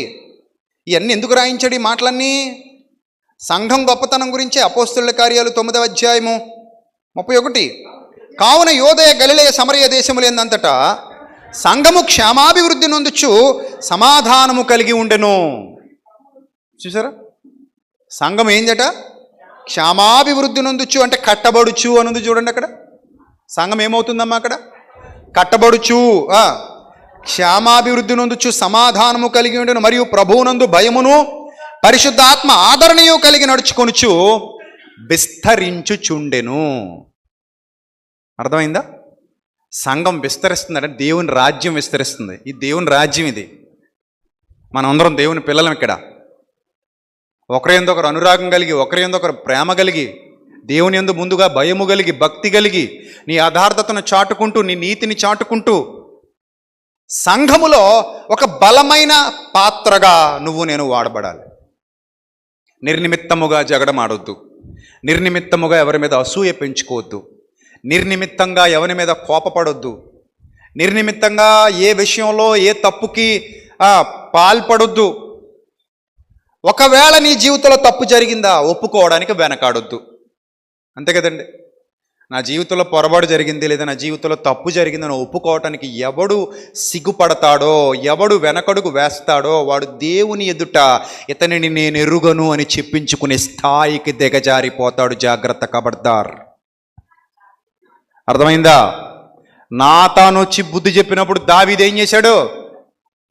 దిగిపోయాడు, సింహాసనం దిగిపోయాడు, వెళ్ళిపోయాడు ముందుకి. గోనె పట్ట కట్టుకున్నాడు, బూడిదలో కూర్చున్నాడు. నేను పాపినని గుండెలు బాదుకుని ఏడ్చాడు. అయిపోయింది అక్కడితో. సో నువ్వు నేను కూడా అలాగే ఉండాలి. అతిక్రమములను దాచిపెట్టువాడు వర్ధిల్లడు. అతిక్రమములను దాచిపెట్టు ఏ ఒక్కడు వర్ధిల్లడు. వాటిని ఎవడు ఒప్పుకొని విడిచిపెడతాడో వాడు మాత్రమే దేవుని ఎదుట కనికరం పొందుతాడు. వాడు సేవకుడైనా విశ్వాసైనా మరెవరైనా సరే, ఎవడైతే ఒప్పుకొని విడిచిపెడతాడో వాడు మాత్రమే కనికరము పొందుతాడు. అలాంటి గొప్ప స్థితిలోనూ ఉండాలి, అలాంటి ధైర్యవంతుడిగాను ఉండాలి, అలాంటి గొప్ప లక్షణాలు కలిగిన వాడుగాను ఉండాలి. అది దేవుడు కోరుతున్నాడు. సంఘములన్నీ విస్తరిస్తున్నాయి. ఎవరి ద్వారా విస్తరిస్తున్నాయి చెప్పండి? దేవుని ద్వారా, దేవుని శక్తి ద్వారా, దేవుని బలము ద్వారా విస్తరిస్తున్నాయి సంఘాలన్నీ కూడా. సంఘాలకు ఆ శక్తినిచ్చింది దేవుడే. దేవుడు కట్టకపోతే సంఘం కట్టబడదు. దేవుని మాట సంఘాన్ని కడుతోంది. ప్రభు అనుదినము వారిని వారితో చేర్చుచుండెను అని వ్రాయబడింది అపోస్తలుల కార్యాలు ప్రారంభంలో 2వ అధ్యాయంలో. రైట్, మరో మాట చూద్దాం. అపోస్తలుల కార్యాలు 12వ అధ్యాయము 5వ వచనం. అపోస్తలుల కార్యాలు 12వ అధ్యాయము. పేతురు చెరసాలలో ఉంచబడెను. సంఘమైతే అనగా దేవుని రాజ్యమైతే ప్రభువును శిరస్సుగా కలిగిన రాజ్యమైతే అతి ఆసక్తితో ఆయన కొరకు ప్రార్థన చేయుచుండెను దేవునికి. ఏమైంది? సంఘం అత్యాసక్తితో దేవునికి ప్రార్థన చేస్తే ఏం జరిగింది? చెరసాల పునాదులు కదిలిపోయాయి. ప్రియమైన దేవుని సంఘమా, చెరసాలలో నుండి ఆ పేతురు భక్తుడు విడిపించబడ్డాడు. సంఘానికి దేవుడిచ్చిన ఆధిక్యత 2100 నాటికట. నిన్న పేపర్లో, ఈనాడు పేపర్లో వార్త, 2100 నాటికి ఇంత జనాభా ఉంటుంది, అంత జనాభా ఉంటుంది, ఇన్ని కోట్ల మంది ఈ దేశంలో ఉంటారు, ఇన్ని కోట్ల మంది ఈ దేశంలో ఉంటారు, ఇన్ని కోట్ల మంది ఈ దేశంలో ఉంటారు, కోట్లే ఉన్నారు అప్పటికి అని ఈనాడు పేపర్లో ఒక ఆర్టికల్ రాసి ఒక మ్యాప్ వేసాడు. నేను అనుకున్నాను, ఎప్పటికది చెప్పండి, ఎప్పటికి 2100కి నేను ఉన్నాను కదా, నాకు అవసరం లేదని పేజీ తిప్పేశాను. మరి అంతే కదమ్మా. 2100 నాటికి 100 కోట్ల మంది ఉంటారు, 1000 కోట్ల మంది ఉంటారు, 1,00,000 కోట్లు. నాకెందుకు? నేను ఉన్నా కదా 2100 నాటికి. ఇప్పుడు నువ్వు ఉంటావా? ఇక్కడ ఎవరైనా ఉంటారు 2100 నాటికి? ఈ రోజు పుట్టినోడేమైనా ఉంటే ఉండొచ్చు, లేదా ఒక 5 ఏళ్ళు లోపులో నుంచి పుట్టినోడు ఎవడైనా ఒకవేళ బలమైనోడైతే ఉండొచ్చు. ఇక 77 ఉంది, అంతేనా? ఇంకెంత ఉంది? 77 ఉంది. పోనీ మా విశ్వాలంటుడైతే అప్పటికేమన్నా వాడికి ఏమైనా ఒక 85 అలాగా బతికేసాడు అనుకున్నాడు. ఈ ప్రసంగం అప్పటికి రికార్డ్ అయ్యి ఉందనుకోండి, 85వ ఏట మా విశ్వ వాళ్ళ మనవలకు చెప్తాడనమాట, అరే నాన్న 2100 నాటికి మా నాన్న ఉండనని చెప్పాడు, అది అప్పటికి ఇది వీడియో, ఇది వాళ్ళ టైంలో 2023లో మా డాడీ మాట్లాడాడు అని చెప్పుకుంటాడు. ఒకవేళ అప్పటికి ఉంటే తను అని, మనం మాత్రం ఉంటాం. కాబట్టి మనకు అవసరం లేదని నేను ఎందుకు చెప్తున్నానంటే ఈ విషయాన్ని, సంఘము అత్యాసక్తితో ప్రార్థన చేస్తోంది. సంఘంలో దేవుడు ఆ శక్తిని నిలబెట్టాడు. ఇప్పుడు ఆ సంఘం ఉందా? అక్కడ పేతురు గారి కోసం ప్రార్థన చేసిన సంఘం ఉందా? లేదు, వెళ్ళిపోయిందంటే మనం కూడా ఏం చేస్తాం? వెళ్ళిపోతాం. అంటే ఉన్నంత వరకు ఆ శక్తిని, ఆ ప్రభావాన్ని నువ్వు అనుభవించాలంతే. అనుభవించాలి. ఆ శక్తితో, ఆ ప్రభావంతో నువ్వు నిలబడాలి. నేను దేవుని రాజ్య వారసుణ్ణి, ఆమె హెవెన్లీ సిటిజన్, నేను పరలోకపు పౌరుణ్ణి. ఇక్కడ నేను నిలబడ్డానంటే దాని అర్థం ఏంటి? దేవుని ఎదుట నిలబడ్డాను, ఆయనకి సాక్షిగా నిలబడ్డాను, ఆయన కొరకు నిలబడ్డాను. ఈ పాపిష్టి లోకంలో పాపిగా ఉన్న నేను, ఒకప్పుడు పాపిని నేను, ఈరోజు పరిశుద్ధుల గుంపులోనికి చేర్చబడ్డాను. అనేక పాపముల చేత, అపరాధముల చేత చచ్చి బ్రతికిన నేను నా పాపములన్నీ విడిచిపెట్టి సంఘములోనికి వచ్చి గొప్ప ఆధిక్యతను పొందుకున్నాను. ఎన్నిక లేని నన్ను నా ప్రభు ఏం చేశాడు? ఎన్నుకున్నాడు. నిజానికి నాకు ఎన్నిక లేదు, ఇప్పటికీ నేను అదే చెప్తా, గర్వంగా చెప్తా. నిజానికి నేను ఈ వేదిక మీద నిలబడటానికి అర్హుణ్ణి కాదు. నిజానికి ఈ జీవవాక్యాన్ని చేత్తో పట్టుకునే అర్హత నాకైతే లేదు. నిజానికి ఈ జీవమగల దేవుని మాటల్ని మీకు బోధించగలిగే సామర్థ్యం నాకైతే లేదు. కానీ ప్రభు యొక్క కృపను బట్టి నేను ఇక్కడ నిలబడగలిగాను. ప్రభు యొక్క దయను బట్టి నేను ఇక్కడ నిలబడి మాట్లాడగలుగుతున్నాను. ప్రభు ఇచ్చిన అర్హత ఇది, ప్రభు ఇచ్చిన జాబ్ ఇది. నాకు ప్రభువే ఇచ్చాడు ఈ ధన్యత. ప్రభువే నన్ను ఏర్పరుచుకున్నాడు. ఒక మాట మీకు చెప్పాను, గతంలో కూడా చెప్పాను. నేను మా మేడ మీద కూర్చొని ప్రార్థన చేసుకుంటున్నాను, ఫైనాన్స్ బిజినెస్ చేస్తున్నాను. అప్పుడు ఇంకా నాకు ఒక దిశానిర్దేశం లేదు, ఎటు వెళ్ళాలో తెలియదు. మైండ్ అంతా డిస్టర్బ్ అయిపోయి ఉన్నాను 2009లో. అసలు మనసు బాగాలేదు, పరిస్థితి బాగాలేదు, ఆలోచనలు బాగాలేదు, అంతా ఫుల్ డిప్రెషన్. ఆ మేడ మీద కూర్చున్నాను, అలా కూర్చొని అలా ఒంటరిగా ఆలోచించుకుంటూ ఉండేవాడిని. అప్పటికి ఇంకా పైన కన్స్ట్రక్షన్ జరుగుతుంది, మా బిల్డింగ్ పూర్తవలేదు. ఆ గోడలో కిటికీలో కూర్చొని, ఆ కిటికీకి ఫ్రేమ్ కూడా లేదు. ఆ జామాయిల చెట్లు అవి ఉంటాయి పక్కన, అలా ఊగుతూ ఉంటే, ఆ చల్లటి గాలి వస్తూ ఉంటే అలా కూర్చొని అలా ఆలోచించుకుంటున్నప్పుడు నాకు బైబిల్ దొరికింది. బైబిల్ ఉంది పైన, ఇప్పుడుతో పాత బైబిల్. అది తీసి సరదాగా చదువుదామని తీశాను నేను. నిజానికి ఏది ఇంట్రెస్ట్ చదవమని ప్రేరేపణ కలుగుతుంది మైండ్లో. చదవచ్చు కదా. సరే చదువుదామని చెప్పి తీసినోడు నేను. సరే బైబిల్ చదివితే కొంచెం మనసుకు కుదుట పడద్ది, శాంతిగా ఉంటుంది అంటది మా అమ్మ. ఆ శాంతి ఏదో పొందుకుందాం, ఆ సమాధానం, ఆ సంతోషం పొందుకుందాం, బైబిల్ చదువుదామని చెప్పి తీసా. సో అలా మొదలుపెట్టాను నేను బైబిల్ చదవటం. అలా మొదలుపెట్టిన దగ్గర నుంచి నాకు మీరు చెప్తే నెంబర్ ఒకటే కళ 4 సార్లు వచ్చింది. ఆ ఒకటే కళ మళ్ళీ సేమ్ అదే కళ 4 సార్లు, అదే కళ 4 సార్లు. చిన్నప్పుడు అలాగ ఒక కళ వచ్చేది, భయపడిపోయేవాడిని. ఆ కళ వచ్చినప్పుడల్లా నిద్రలోంచి లేచిపోయేవాడిని భయపడిపోయి. అది ఎందుకో తర్వాత రావడం మానేసింది. నిజంగా చిన్నప్పుడు వచ్చేది నాకు చాలాసార్లు. ఆ ఎక్స్పీరియన్స్ నేను ఫేస్ చేశా. ఆ కళ వచ్చినప్పుడల్లా ఉలిక్కిపడి నిద్రలో నుంచి లేచిపోయేవాడిని. మా అమ్మని పిలిచేవాడిని, ఎక్కడున్నా మా అమ్మ వచ్చేది, నా చేయి పట్టుకునేది, కూర్చునేవాడిని, అలా పడుకునేవాడిని. అలా నా చిన్నతనంలో దాదాపు ఒక 7వ సంవత్సరం వరకు, 8వ సంవత్సరం, 9వ సంవత్సరం వరకు తెలియదు, కానీ నాకు ఐడియా లేదు. కానీ చాలాసార్లు ఒక కళ నన్ను డిస్టర్బ్ చేసేది. కానీ ఇప్పుడు ఆ కళ మొత్తం నాకు గుర్తుంది, కానీ రావట్లే. అది వచ్చినప్పుడల్లా చాలా భయం, గుండెల్లో ఏదో దడ కింద వచ్చేసేది నాకు. అలాగా నేను నడుచుకుంటూ వెళ్ళిపోతున్నాను. నన్ను భయపెట్టిన కళ చెప్పట్లేదు ఇప్పుడు. నేను ఆ రోజు నేను నిద్రపోతున్నప్పుడు 2009లో జరిగిన సంఘటన చెప్తున్నాను. నేను నడుచుకుంటూ వెళ్ళిపోతున్నాను. నేను నడుచుకుంటూ వెళ్ళిపోతున్న నేలంతా నెరలు విడిచేసి ఉంది, కానీ నా వెనక మాత్రం పచ్చటి మొక్కలు మొలుస్తూ వస్తున్నాయి. అలా 2-3 టైమ్స్ నాకు అదే కళ రిపీటెడ్గా వచ్చింది. అసలు ఎందుకు ఇలా నా కళ వస్తుంది నాకు ఇప్పుడు? నేను నమ్మను, సాధారణంగా కళలై నమ్మను. కానీ నాకు ఎందుకు ఇలాగ వస్తుంది నాకు అర్థం కాల. నేను నడుచుకుంటూ వెళ్తున్నాను. అది ఎందుకంటే మేము పొలాలకు ఎక్కువ వెళ్ళేవాళ్ళం. మా నాన్నగారు కూడా పొలానికి వెళ్ళడం అలవాటు. వేసవకాలం వచ్చిందంటే పొలంలోనే ఉండేవాళ్ళం. పొద్దునెళ్ళి సాయంత్రం వచ్చేవాళ్ళం. ఆ మామిడి చెట్ల దగ్గర అక్కడెక్కడ కూర్చునేవాడిని వెళ్ళి. మా నాన్నగారు ఆ మామిడి చెట్ల దగ్గర కాపలా పెట్టేవాడు నన్ను చిన్నప్పుడు. అరే అక్కడ ఉండు, ఎవరైనా కోసుకెళ్ళిపోతారు చూడనేవాడు. సో ఆ మామిడి చెట్ల దగ్గర కూర్చునేవాడిని ఆ కాలువ కింద పొలాల్లో. సో అప్పుడు ఆ పొలాలన్నీ నెరలు విడిచి ఉంటాయి, మీకు తెలుసు కదా. ఎండాకాలం వచ్చిందంటే పొలాలన్నీ ఏమైపోతాయి, నెరలు విడిచేసి భయంకరంగా ఉంటాయి. మొత్తం అంతా ఎండిపోయి ఉంటాయి పొలాలన్నీ కూడా. అక్కడక్కడ ఊద మొలుస్తుంది, అది కూడా గేదెలు తినేస్తూ ఉంటే పొలం అంతా ఎండిపోయి ఉంటుంది. మరలా నీరు వచ్చేంత వరకు కూడా పొలం ఎండిపోయి ఉంటుంది. అలాంటి పొలంలో నేను నడుచుకుంటూ వెళ్తుంటే వెనక్కి తిరిగి చూడకుండా ఆ పొలం మాత్రం నా వెనక పచ్చగా వస్తున్నట్టు ఏదో గ్రాఫిక్స్ లాగా అలా ఒక 2-3 సార్లు ఆ కళ నాకు మరలా రిపీట్ అయింది. నాకు అప్పుడు అర్థం కాల అసలు ఏం జరుగుతుంది నా జీవితంలో అని. అలాగే ప్రార్థనకు ఉపక్రమించిన ప్రతిసారి నేను బాధపడుతూ నేను ఏమైపోతానో తెలియదు. ఒక్కోసారి చచ్చిపోవాలన్న ఆలోచనలు వచ్చేవి, చచ్చిపోవాలనిపించేది మైండ్కి. సో అలాంటప్పుడు నాకు తెలియకుండానే నేను ప్రార్థన ఉపక్రమించే సమయానికి ఒక వెలుగు నన్ను ఆవరించిన ఫీలింగ్ నేను చాలాసార్లు ఫేస్ చేశాను. చాలాసార్లు నేను దాన్ని అనుభవించాను, ఎక్స్పీరియన్స్ చేశాను, రుచి చూశాను. సో అంటే దైవశక్తి మనల్ని ప్రభావితం చేసేటువంటి సంఘటనలు మన బ్రతుకుల్లో చాలా ఉంటాయి.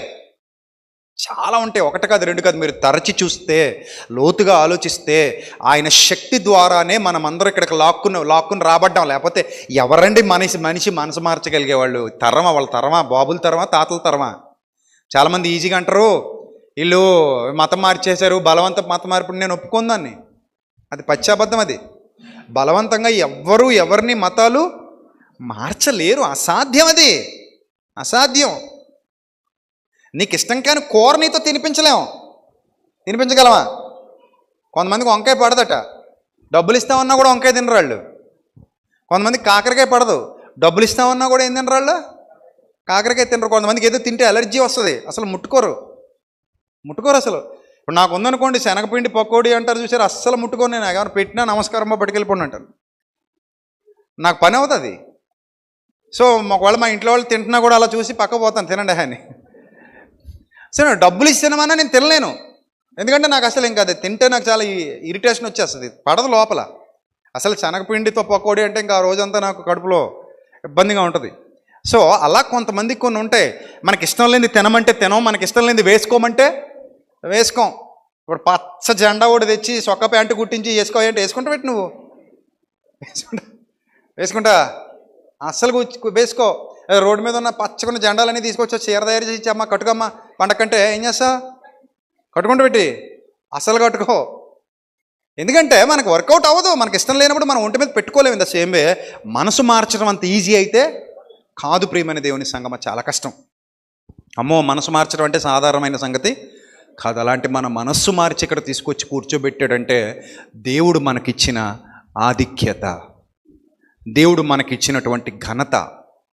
అందుకంటాడు ఎన్నికలేని నన్ను నీవు ఎన్నుకున్నావు ప్రభువా, నేను ఏ పాటి వాడనయ్యా, నా కుటుంబం ఏ పాటిదయ్యా అన్నాడు దావీదైతే. ఇంతగా నన్ను హెచ్చించుటకు నేనే పాటి వాడనయ్యా, నా కుటుంబమే పాటిదయ్యా, నా బ్రతుకే పాటిదయ్యా, ఇంతగా నన్ను హెచ్చించుటకు నా బ్రతుకే పాటిది, నా జీవితమే పాటిది అని మాట్లాడుతున్నాడు దావీదు. కాబట్టి ప్రియమైన దేవుని సంగమా, నిన్ను నువ్వు ఎప్పుడు అండర్ ఎస్టిమేట్ చేసుకోకు. చాలా గొప్ప స్థితిలో ఉంచాడు దేవుడు, నీకు చాలా గొప్ప ఆధిక్యత ఇచ్చాడు దేవుడు, నీకు చాలా గొప్ప ఘనతనిచ్చాడు దేవుడు, గొప్ప సన్నిధి, ఆయన సన్నిధిలో నిన్ను నిలబెట్టుకున్నాడు, ఆయన సన్నిధి కాంతిలో నిన్ను నిలబెట్టుకున్నాడు ఆయన. అర్థమైందా? నెక్స్ట్ మరో మాట చూద్దాం. అపోస్తలుల కార్యాలు 14వ అధ్యాయము 23వ వచనం, ముగింపుకు వెళ్తున్నాం. అపోస్తలుల కార్యాలు 14వ అధ్యాయము 23వ వచనం.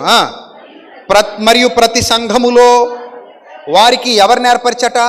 పెద్దలను ఏర్పరిచి ఉపవాసం ఉండి ప్రార్థన చేసి వారిని ఎవరికి అప్పగించారట? వారిని నమ్మిన ప్రభువునకు వారిని అప్పగించిరి. ఎవరికి అప్పగించారమ్మా?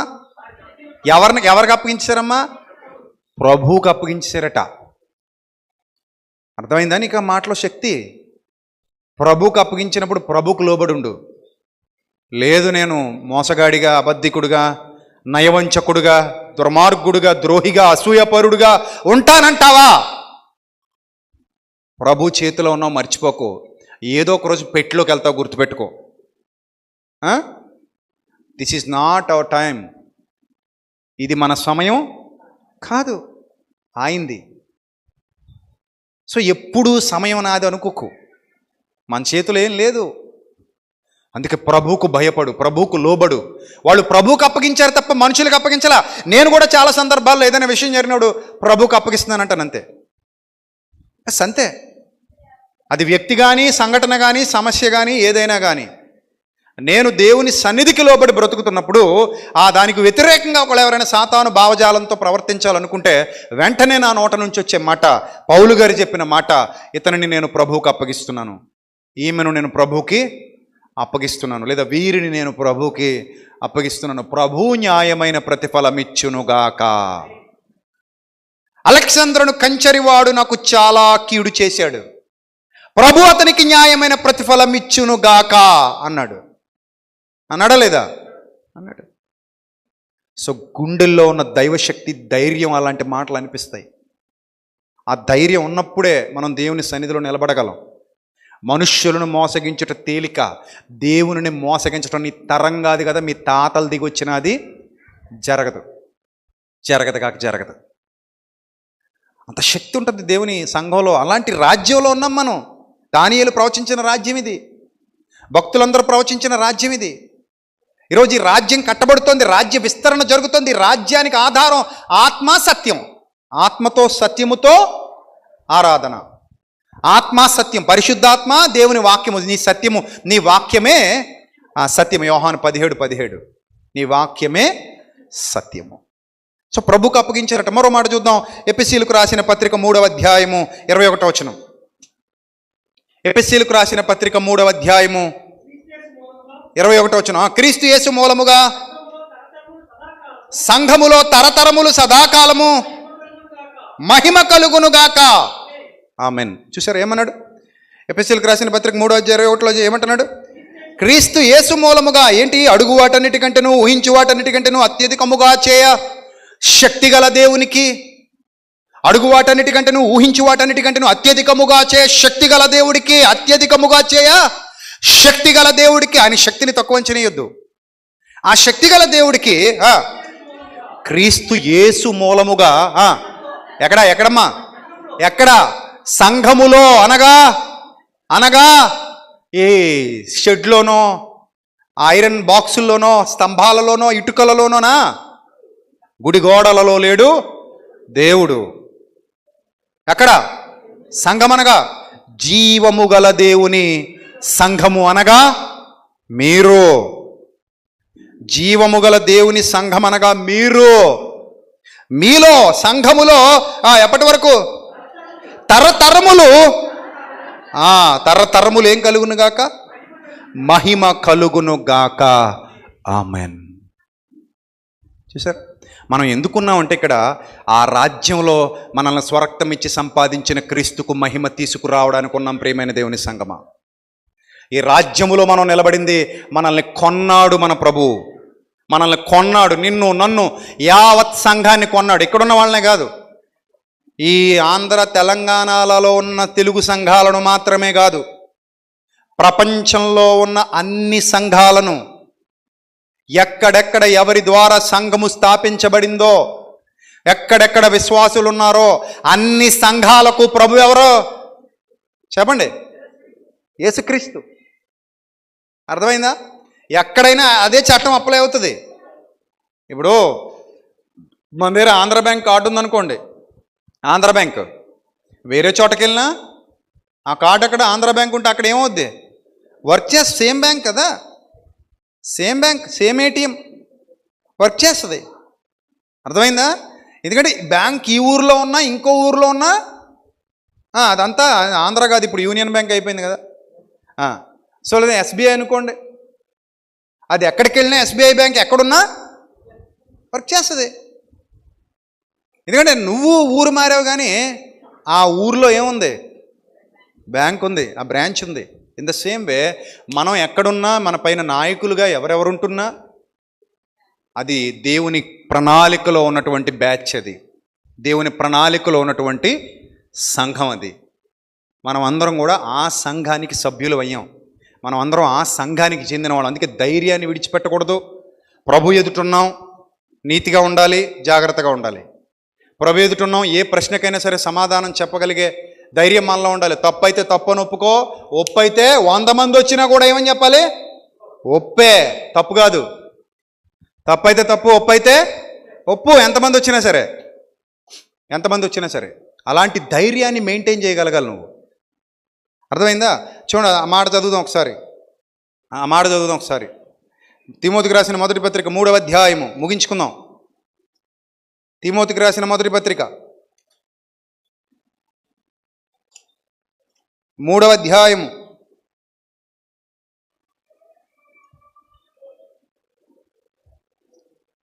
15వ వచనం.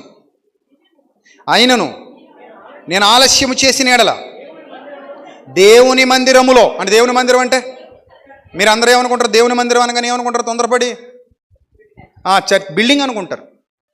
నో, బిల్డింగ్ కాదు. అసలు బిల్డింగ్లో ఉండడు దేవుడు, గుడి గోడల్లో ఉండడు దేవుడు. మరి ఎక్కడుంటాడు? ఈ బిల్డింగ్ లోపల ఎవరైతే కూర్చున్నారో జీవం గల దేవుని పిల్లలు మీరు. అర్థమైందా? మీలో మనలో ఆయన ఉంటాడు. అర్థమైందా? చదవండి. అనగా జీవము గల దేవుని సంఘములో జనులు ఎలాగూ ప్రవర్తింపవలెనో అది నీకు తెలియవలెనని ఈ సంగతులు నీకు వ్రాయుచున్నాను. ఆ సంఘము సత్యమునకు స్తంభమును ఆధారమునై ఉన్నది. చూసారా? ఈ సంఘమట సత్యానికి స్తంభమట. దానికట ఆధారమట. అసత్యానికి కాదు మనం ఆధారం, దేనికి? సత్యానికి. అంటే ఇంత గొప్ప ఆధిక్యత ఉండగా సంగమా, జీవమగల దేవుని మాటతో కట్టబడిన సంగమా, నీకున్న విలువ నువ్వు తెలుసుకో. ఒకరోజు ఈ సంఘమే ఎత్తబడుతుంది, ఒకరోజు ఈ సంఘమే దేవుని ఎదుట నిలబడుతుంది, ఒకరోజు ఈ సంఘమే ఆయన సింహాసనం మీద కూర్చుండబోతుంది, ఒకరోజు ఈ సంఘమే దేవదూతలకు ఏం చేయబోతుంది? తీర్పు తీర్చబోతుంది. గుర్తుపెట్టుకోవాలి, దేవదూతలకు తీర్పు తీర్చే స్థాయిలో దేవుడు నిన్ను నన్ను ఉంచాలనుకుంటున్నాడు.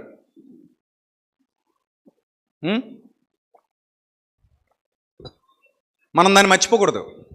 మనం దాన్ని మర్చిపోయి చీప్గా బిహేవ్ చేయకూడదు. అన్యజనులకు లోకు అయ్యే విధంగా మన ప్రవర్తన, మన తీరుతెనులు ఉండకూడదు. అలాగే సంఘాలకి మధ్య యుద్ధాలు నడవకూడదు. కొట్టుకు చచ్చిపోవడం, చంపేసుకోవడం, ఇలాంటి పరిస్థితులు ఉండకూడదు. అర్థమైందా? అంటే సంఘం అంటే దేవుని భయంతో ఉండాలి, దేవుని భక్తితో ఉండాలి. ఇక్కడ ఏం జరిగినా నీతి అయితే నీతి ఓకే, కానీ అవినీతి అయితే అది నిలబడదు. అర్థమైందా? పరీక్షకి వెళ్ళినప్పుడు ఇక్కడ పని అయిపోవచ్చు, కానీ పరీక్షకి వెళ్ళినప్పుడు ఏమవుద్ది? నిలబడి దొరికేస్తుంది. చాలామంది విదేశాల నుంచి బంగారం తెచ్చేద్దామని బూట్ల కింద అంటిస్తుంటారు.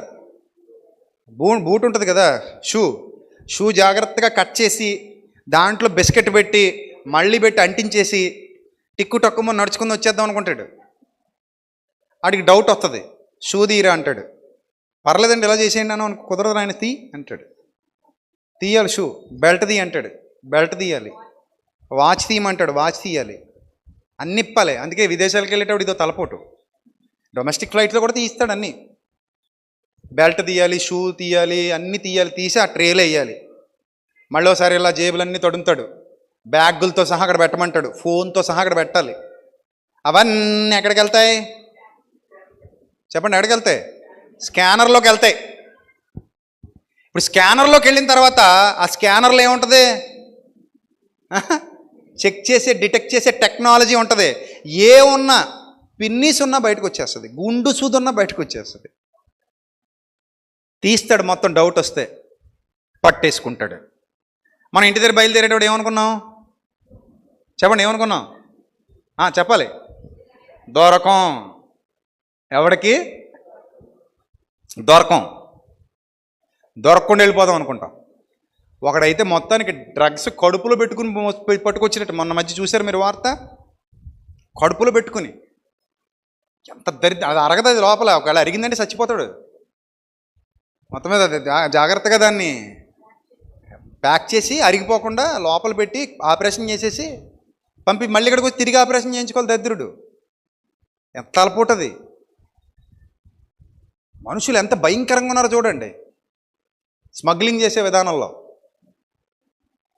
కొన్ని రకాలు, కొన్ని విధాలుగా ఏదో విధంగా పట్టుకొచ్చేయాలని.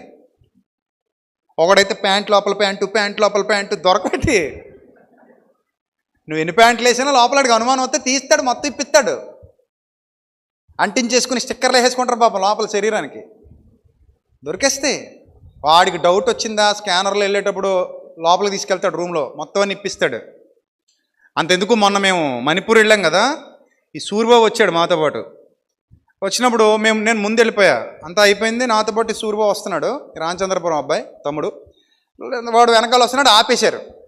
నేను వెళ్ళి నా బ్యాగ్ తీసుకుని, వాచ్ పెట్టుకుని, బెల్ట్ పెట్టుకుని, షూ తొడుక్కొని నడుచుకుంటూ అత్తలోకి నిలబెట్టేశారు. అక్కడ నిలబెట్టేసి వాడు 2-3 కాల్ చేశాడు. ఈడేదో మొత్తం మీద మోసం చేస్తున్నాడు, ఈడు జాగ్రత్తగా లోపల తీసుకెళ్ళండి అని. లోపల తీసుకెళ్ళండి అంటే మిషన్ పెడితే కాల్ దగ్గర కిటికీ అరిచేస్తుంది. అరే ఏం పెట్టుకున్నారు లోపల అంటే, ఏం పెట్టలేదన్నయ్యా అంటున్నాడు. నాకు భయం వేసింది, ఇంతలా అరుస్తుంది మిషన్, ఇది ఈడ పెట్టాడు ఈడని. చూడరా ఏం పెట్టారు ఆ లోపల, చిల్లర ఏమైనా ఉందా లేదన్నయ్యా, మేకలు ఏమైనా ఉన్నాయా లేవండి, ఏమైనా ఉన్నాయా, ఏమైనా మొక్కలు ఏమైనా తెచ్చావా ఇంటి కొంప తీసి అంటే, ఏమీ లేవన్నయ్యా బాబు నేను నీతివంతున్నా అంటున్నాడు పాపాడు. ఆడేమో తీసుకెళ్ళండి లోపలికి. 2-3 వచ్చారు. అరుస్తుంది మరి, మిషన్ అరుస్తుంది. 2-3 వచ్చారు. పక్కన నిలబడి లోపల తీసుకెళ్ళండి, ఇప్పించాను మొత్తం, ప్యాంట్ రిమూవ్ చేయ అంటున్నాడు. అప్పుడు నాకు సడన్గా స్ట్రైక్ అయింది, ఎవరైనా నీకేమైనా ఆపరేషన్ అయిందా? అవునని ఆపరేషన్ అయింది. రాడ్ వేసారని వస్తే అంటాడు. మరి చెప్పరా బాబు, ఆ కాలు ఇరిగిపోయింది, రాడ్ వేసారని చెప్పరా అంటే, అప్పుడు నేను వెళ్ళి ఆడితో మాట్లాడా, అక్కడ ఉన్న ఆయనతో మాట్లాడా, బాబు సార్ ఇదండి కథ, వాడికి లోపల ఇంత రాడ్ ఉంది, అది మీకు అరుస్తుంది, అంతే తప్ప ఆడేం స్మగ్లర్ కాదు, లోపలేం పెట్టుకోలేదు. అంటే మళ్ళీ ఒకసారి చూసి అందరూ పక్కపక్క నవ్వుకొని చెప్పొద్దా నువ్వు మాకు అని చెప్పేసి పంపించారు. అప్పుడు లేదనుకోండి లోపల తీసుకెళ్ళి ఇప్పుడు ప్యాంట్ అది ఇప్పించి 4 పీకుతారు, లోపల ఏం పెట్టో చెప్పని చెప్పేసి. పాపం నిన్ననే ఆపరేషన్ చేశారు, రాడ్ తీసినట్టున్నారు. ఇప్పుడు కాకినాడ హాస్పిటల్లో ఉన్నాడు. టైంకి బాగానే గుర్తొచ్చాడు, ప్రార్థన చేయండి తన కోసం. సో అంటే ఏ ఉన్నా సరే వాళ్ళు ఏం చేస్తారు, డిటెక్ట్ చేస్తారు. ఏ ఉన్నా సరే దొరికిపోద్ది అక్కడ, నువ్వు దాచడానికి ఏమీ లేదు, అంతా ఓపెన్, అంతా ఓపెన్.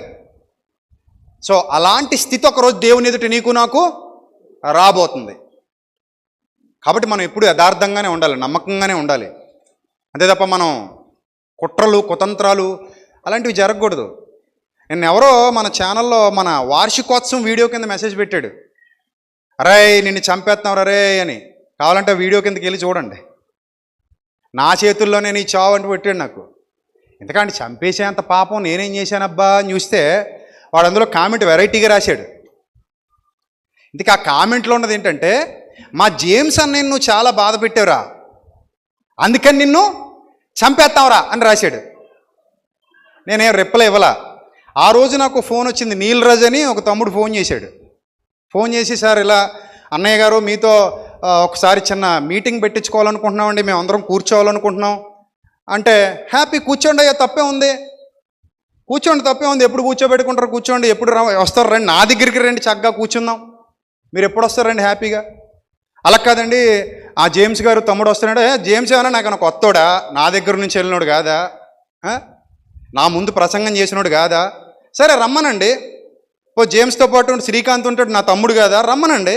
వాళ్ళ ఆవిడ మానస నా చెల్లెలు కాదా, ఎక్కడి నుంచి వెళ్ళిన అమ్మాయి కాదా, తీసుకురండి అయ్యా, తీసుకొచ్చి నా ముందు కూర్చోబెట్టండి మాట్లాడదాం. ఇదివరకు చెప్పాను కదా, ఇలాంటి పనికిమాల కామెంట్లు పెడతారు. లేకపోతే ఇప్పుడు చక్కగా వచ్చి కూర్చున్నాడు అనుకోండి, మాట్లాడు అనుకోండి, ఏంటి తమ్ముడు ఏంటి బాధ చెప్పండి, విషయం ఏమైనా ఉంటే ఓపెన్గా మాట్లాడుకో. లైవ్ కూడా ఇచ్చుకున్నాను నేను ఆ నీలరాజుతో, లైవ్ కూడా పెట్టుకో తమ్ముడు అంటే, థ్యాంక్ యూ అన్నయ్య మీరు ఒప్పుకున్నారు చాలా అన్నయ్య, హ్యాపీ. ఇప్పుడే కదా ఎప్పుడైనా ఇదే మాట చెప్తాను నేను. నిన్నగాక మొన్న జేమ్స్ గారు వాళ్ళ వదిన గారితో కూడా మాట్లాడించారు వీళ్ళు. ఏమా ఉషా నా పుట్టినరోజు నాడు ఇక్కడ నాకు గిఫ్ట్లు ఇవ్వడానికి వచ్చారు వీళ్ళు. ఆ జేమ్స్ గారు సొంత వదినమ్మ బెహరైన్లో ఎక్కడ ఉంటుంది, నిన్నే మాట్లాడాను. సో ఆ కింద కామెంట్ పెట్టినోడు ఆడు నన్ను చంపేస్తాడట. చూసుకోండి, ఇప్పుడు కావాలంటే 14వ వార్షికోత్సవం వీడియో క్రింద ఉంది అది.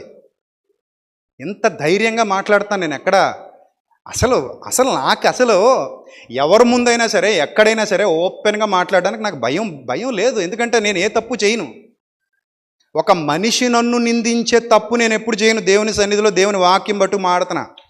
ఎంతకీ ఇంకా మీకు డౌట్ వస్తే అదిగో నాకు కొడుకున్నాడు అక్కడ, మా విశ్వ చిన్నపిల్లడు, వాడిని తీసుకొచ్చి ఇక్కడ నేను ఎత్తుకొని మాట్లాడతా. పరలోకపు తండ్రి నీ ఎదుట నా కొడుకుని ఎత్తుకొని చెప్తున్నా, నాలో ఏదైనా లోపం ఉంటే నీ శిక్ష నా మీదికి నా కుటుంబం మీదకి వచ్చునుగాక, ఆమెన్. ఇది నాకు గుండె ధైర్యం. అదే చెప్పాను నీలరాజ్కి, రప్పించవయ్యా మేము మాట్లాడదాం, కూర్చోబెట్టండి, నాకేం ఇబ్బంది లేదు. ఇంకా అవసరమైతే వంశీ గారిని, సునీల్ గారిని, సాగర్ గారిని కూడా కూర్చోబెట్టండి, ఇంకా బాగుంటుంది. అక్కడ కూర్చోబెట్టి ఏం మాట్లాడతారు మాట్లాడండి, ఏం అడుగుతారు అడగండి నన్ను. You can ask me anything అన్నాను కదా, ఎందుకు కొట్టున్నాను కదా ఏడదే. You can ask me anything, I'm ready. Eveready బ్యాటరీలో ఉంటాను నేను, ఛార్జింగ్ అవ్వదు. You can ask me anything, మాట్లాడుకుందాం. కొంతమందికి తెలియక ఏదో విజయప్రసాద్ రెడ్డి అన్యాయం చేశాడు, ద్రోహం చేశాడు. నేనా? ఎవరికి? ఏ ద్రోహం, ఏ అన్యాయం, ఏది ప్రూఫ్ ఏది, మాట్లాడరా. ఇలాగే అంటారు. ఆ కామెంట్ పెట్టినాడు పేరు అది లేదు, యూజర్ అనేది ఉంది, బూతులు తిడుతూ పెట్టాడండి వాడు. డిలీట్ చేశాడా ఏంటో, ఫేక్ ఐడియా, ఏదో ఐడి మనకు అనవసరం. సో వీళ్ళందరూ నా ముందు నిలబడి మాట్లాడిన వాళ్ళు కాదండి వీళ్ళు. నేనెందుకు భయపడాలండి వాళ్ళతో మాట్లాడడానికి? ఇప్పుడే కదా, ఎప్పుడైనా సరే సుందర్రావు గారు ఉన్నారు, నేను వెళ్ళలేదా ఈయన దగ్గరికి? జాన్సన్ అక్కడ గారు చచ్చిపోయినప్పుడు వెళ్ళి మాట్లాడి రాలా? నా పక్కన కూర్చోబెట్టుకుని ఎంత ప్రేమగా మాట్లాడాయన. అందరూ అలా వెళ్ళిపోతుంటే నేను అక్కడే కూర్చున్నా, చాలా ప్రేమగా మాట్లాడాయన, చాలా ప్రేమగా మాట్లాడా. మంచిదినైనా వెళ్ళరనైనా అంతా హ్యాపీ అయిపోయింది. సో ఎక్కడైనా సరే ఎప్పుడైనా సరే దేవుని సంఘము అన్న తర్వాత ఆ సంఘములో ఒక విధి ఉంటుంది. ఆ విధికి మనందరం ఏమవ్వాలి? కట్టుబడాలి. అలాంటి నాయకత్వాన్ని దేవుడు నాకు అప్పగించాడు, అందుకే నేను భయపడ్ను. దేవుడు నాకు అప్పగించిన నాయకత్వం గొప్పది. నా నాయకత్వానికి నేను విలువనిస్తున్నా. నేను ఏ నిర్ణయం తీసుకున్నా 100 సార్లు ఆలోచించి తీసుకుంటాను. ఎవ్వడు నన్ను తప్పు పట్టడానికి అవకాశం ఇవ్వను. ఇంతవరకు నన్ను మా ఇంట్లో వాళ్ళే ఏమనలేదు, అనరు కూడా. అంత ధైర్యం మా వాళ్ళకే లేదు, ఇంట్లో వాళ్ళకి. ఇక బయటోడికి ఏమిస్తాను నేను? సో అంటే నేను బాప్తిసం పొందక మునుపు అయితే చాలాసార్లు తప్పు పట్టారు వీళ్ళు. మళ్ళీ మా అన్నయ్య మొదలెడతాడు, అదేట్రా నేను చాలాసార్లు తప్పు పట్టాను కదరా అంటాడు. నేను బాప్తిసం పొందిన తర్వాత చెప్తున్నా, నేను సేవలోకి వచ్చిన తర్వాత చెప్తున్నా. సో కాబట్టి వీఆర్ ఆల్ వన్. మనకెందుకండి ఇవన్నీ? మనం అందరం ఒకటి. ఏదైనా ఉంటే ఇక్కడే dare to dare, face to face. పక్కన మాట్లాడి నేను, నాకు ఇష్టం లేదు పక్కన ఏది మాట్లాడి నేను. ఏదైనా ఉంటే ఓపెన్గా, ఒకవేళ నాకు తప్పు అయితే, గతంలో కూడా చెప్పా, ఎవరి విషయంలో అయినా సరే నాకు తప్పు అయితే కాళ్ళు పట్టుకుని క్షమాపణ చెప్పడానికి కూడా వెనకాడను. You can prove that. నాది తప్పు అయితే, నాది తప్పు కాకపోతే 1,00,000 మంది వచ్చి ముందు నిలబడినా కాళ్ళు రెగరేసుకుని వెళ్ళి నిలబడి మాట్లాడతాం. అది నాకున్న గట్స్. అది ఇది ఈ ధైర్యం నాకు దేవుడు ఇచ్చాడు. ఈ శక్తి నాకు దేవుని వల్ల వచ్చింది. అది నా పర్సనల్ విషయాలైనా సరే. ఎంతోమంది అడిగారు, చెప్పాను ఓపెన్గా. మీరు కావాలనుకుంటే రండి మాట్లాడదాం, ఎక్కడైనా సరే, ఎప్పుడైనా సరే. ఒకవేళ నా తప్పు అనుకోండి, ప్రభువా నేను తప్పు చేశాను, నన్ను క్షమించు తండ్రి, నా తప్పు నన్ను క్షమించు. ఒకవేళ నేను నీ దృష్టికి పాపినైతే ఈరోజు నేను తప్పించుకోవచ్చు, కానీ రేపు పొద్దున నీ ముందుకు వస్తానా రానా? వస్తాను, నిలబడతాను. ఆ రోజు నీకు నేను సమాధానం చెప్పాలి. అంతేగాని ఈ మధ్యలో ఇలాంటి దిక్కుమల్లి నా కామెంట్లు పెట్టే వాళ్ళకి చెప్తున్నాను, నన్ను చంపాలంటే మీ బాబులు దిగి రావాలి రే, మీ తరం కాదు నన్ను చంపడం. ఇది ఎవడ చంపేస్తాడండి? పిచ్చి కామెంట్లు, పిచ్చి మాటలు. కాకపోతే నా భార్యను కూడా తిడుతున్నారు పనికిమాలోళ్ళు, పనికిమాల కామెంట్లు పెట్టి. సిగ్గుసారం ఉండక్కర్లా, ఎవడో మరాడు ఆ కామెంట్లు పెట్టేటోడు. బూతులు, పచ్చి బూతులు. మా చెల్లెమ్మ వీడియోల క్రింద బూతులు, నా భార్య వీడియోల క్రింద బూతులు. తప్పు కదా ఆడపిల్లలతో అలా మాట్లాడడం, ఆడవాళ్ళతో అలా మాట్లాడడం. సంస్కారం ఉండద్దు, నీతి నియమాలు ఉండవా కొంతమందికి? బాధపడతారు కదా వాళ్ళు. నేనైతే గట్టిగుండి మందే, నా కింద పెట్టుకోండి, అలాంటి కామెంట్లు పెట్టుకుంటారు. I don't care anybody. కుక్క మురిగింది అనుకుంటాను తప్ప అది పట్టించుకోను. కానీ ఆడవాళ్ళు కదా సున్నితంగా ఉంటారు, వాళ్ళు బాధపడతారు, వాళ్ళు ఏడుస్తారు. వాళ్ళు రేపు పొద్దున ఆ కన్నీరు నీ కుటుంబాల మీదకి రాకుండా చూసుకో. ఆ కామెంట్లు పెట్టేవాడికి చెప్తున్నా, ఆ కన్నీరుని కుటుంబాన్ని కొట్టేయకుండా చూసుకో. ఒక దైవజనుడిగా దేవుని వాక్యం బట్టు చెప్తున్నాను నేను. ఖబర్దార్, జాగ్రత్త. దేవుని సన్నిధిది, నాశనం అయిపోతాం. నాశనమే వారి అంతము అన్నాడు. నీకైతే అక్క చెల్లెలు లేరా, తల్లి లేదా? అలాంటి కామెంట్లు పెట్టేవాడికి బూతులు మాడుతూ. కాబట్టి అనవసరంగా చెడ్డ మాటలు క్రియేట్ చేయొద్దు. నాకెవరితో ద్వేషాలు లేవు, నాకెవరితో గొడవలు లేవు, నాకెవరి మీద పగలు లేవు, నాకెవరి మీద శత్రుత్వాలు లేవు. శత్రుత్వాలు ఉంటే వాళ్ళందరినీ ముందుకు తీసుకొచ్చి నేను వేదికలు ఎక్కించి ప్రపంచానికి పరిచయం చేయను. సో నా మనసు ఎప్పుడు అలాగే ఉంటుంది. ఈ సంవత్సరం సెమినార్లో కూడా చాలామంది కొత్త వాళ్ళని పరిచయం చేస్తాను నేను. ఎందుకంటే వాళ్ళందరూ సేవలో వాడబడాలి, అది నా కోరిక. నా తమ్ముళ్ళు ఉన్నారనుకోండి, వాళ్ళకి ఏదైనా కష్టం వచ్చిందంటే ముందెళ్ళి అడ్డంగా నిలబడిపోతాను నేను. అది నాకున్న మంచి మనసు. అందుకే ఎక్కడైనా సరే నేను మాట్లాడతాను. నేను ఎవరికి భయపడేది లేదు, ఎక్కడ పారిపోయేది లేదు, వెనక్కి తగ్గేది లేదు. ఎవరో నిందేస్తే ఆ బాబా అంగీకరించేసి బాబాయ్ నేనే చేశాను బాబాయ్, ఆ టైపు పిచ్చి క్యారెక్టర్ కాదు మంది. అర్థమైందా? తప్పు అయితే నా తప్పు అని చెప్పి క్షమాపణ చెప్తా అంత. ఎందుకంటే షారోన్ గారు, అక్క ప్రవీణ్ గారు వాళ్ళు ఫోన్ చేశారు నాకు. బోధ విషయంలో మాకు వ్యత్యాసాలు ఉంటే ఉండొచ్చు. నిన్నగాక మొన్న కూడా నేను అక్కడ తమ్ముడితో మాట్లాడా. సో వాళ్ళు ఏదో ఉపవాస కోటాలో ఉన్నారు బెల్లంపల్లిలో. అన్న ఈ నెలలో అయినా మీరు రావాలి, ఆ బాబుని తీసుకుని వదినమ్మని తీసుకుని రావాలి అంటే, నేను వస్తాను తమ్ముడు, నేను బిజీగా ఉన్నాను, షెడ్యూల్ కొంచెం, తప్పకుండా వస్తా. దాని కింద ఇష్టం వచ్చినట్టు కామెంట్లు పెట్టారు, గతంలో ఇలాగ. నేను సారీ చెప్పాను, నేను మాట్లాడిన భాష కరెక్ట్ కాదని. నేను దాచుకున్నానా? సారీ చెప్పానా? నా భాష కరెక్ట్, నా బోధ పక్కన పెట్టు. నా బోధ విషయంలో నన్ను ఎవడో తప్పు పట్టడానికి సరిపోడు. నా భాష కరెక్ట్ కాదు. సో కాబట్టి నేను ప్రవీణ్ గారికి, షారోన్ గారికి నా భాష విషయంలో ఏం చెప్పాను? సారీ చెప్పాను. ఖచ్చితంగా నేను తప్పుగా మాట్లాడాను, నన్ను క్షమించండి. నేను ఎందుకు సిగ్గుపడాలి? ఎప్పుడు 2013 ఆ టైంలో. ఇప్పుడు సారీ చెప్పాలంటే గట్స్ ఉండాలి వద్దా? ఇంత ఎత్తుకు ఎదిగిన తర్వాత, ఈ రేంజ్కి వచ్చిన తర్వాత ఎవడు చెప్పడం? నేను మాట్లాడింది రైట్ అంటే నాకేం లోటు లేదు. వాళ్ళ వల్ల నేనేం పోషింపబడట్లేదు. వాళ్ళ ద్వారా నాకు ఏ సహాయం రాదు, నాకు ఎవరి ద్వారానూ ఏ సహాయం రాదు. నేను నా ప్రభు మీద ఆధారపడి బ్రతుకుతున్నాండి. సో నేను ధైర్యంగా సారీ చెప్పానంటే దానికి కారణం, ఏ సేవకుడైనా సరే నా నోట నుంచి ఏదైనా వాళ్ళను బాడీ షేమింగ్ చేసే భాష కానీ, లేకపోతే వాళ్ళని తిట్టిన మాటలు కానీ, లేదా ఇబ్బంది పెట్టే మాటలు కానీ ఏమైనా వచ్చి ఉంటే రియల్లీ ఐఎమ్ సారీ నేను చెప్తున్నాను, ఇప్పుడు కూడా చెప్తా. బట్ నా బోధ విషయంలో ఏనుగులా వెళ్తాను ముందుకి, అది ఎప్పటికీ మారదు. నా బోధ ఎప్పుడు న్యాయపరంగానే ఉంటుంది. పౌలు భక్తుడు కూడా ఒకనొక టైంలో సొన్నం కొట్టిన గోడా అంటాడు, ఆవేశంలో అన్నాడా లేదా? సొన్నం కొట్టిన గోడా అన్నాడు. ఆ పక్కన ఉన్నాడు అంటాడు, ఏయ్ ప్రధాన యాజకుడిని తిడతావా, బుద్ధి లేదు నీకు అంటే వెంటనే ఇతను ప్రధాన యాజకుడు అన్న సంగతి నాకు తెలీదు, ఐఎమ్ సారీ, నీ ప్రజల అధికారిని నిందింపవద్దని వ్రాయబడి ఉన్నది. సో వెంటనే అపాలజీ చెప్పేశాడు, క్షమించమని కోరాడు.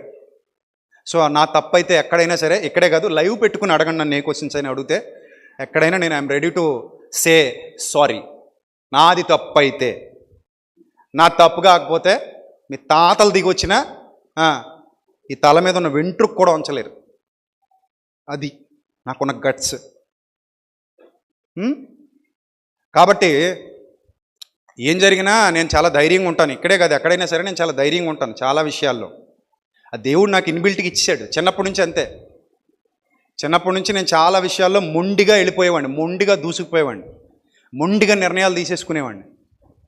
సో కాబట్టి ఇప్పుడు ఆ మొండితనం లేదు, కానీ జ్ఞానంతో నిర్ణయాలు తీసుకుంటున్నాను, వివేకంతో నిర్ణయాలు తీసుకుంటున్నాను. ధైర్యం మాత్రం చావలా. సంగమా, మీ అందరికీ ఒక నాయకుడిగా, దేవుని ఎదుట దేవుని పక్షాన నిలబడిన దేవుని సేవకుడిగా చెప్తున్నాను, సంఘానికి ఉన్న ఆధిక్యతను గుర్తించడం మొదలుపెట్టండి. మనమందరము ఒకరోజు ప్రభు ఎదుట నిలబడబోతున్నాం. ప్రభు మనల్ని నిలబెట్టుకోబోతున్నాడు.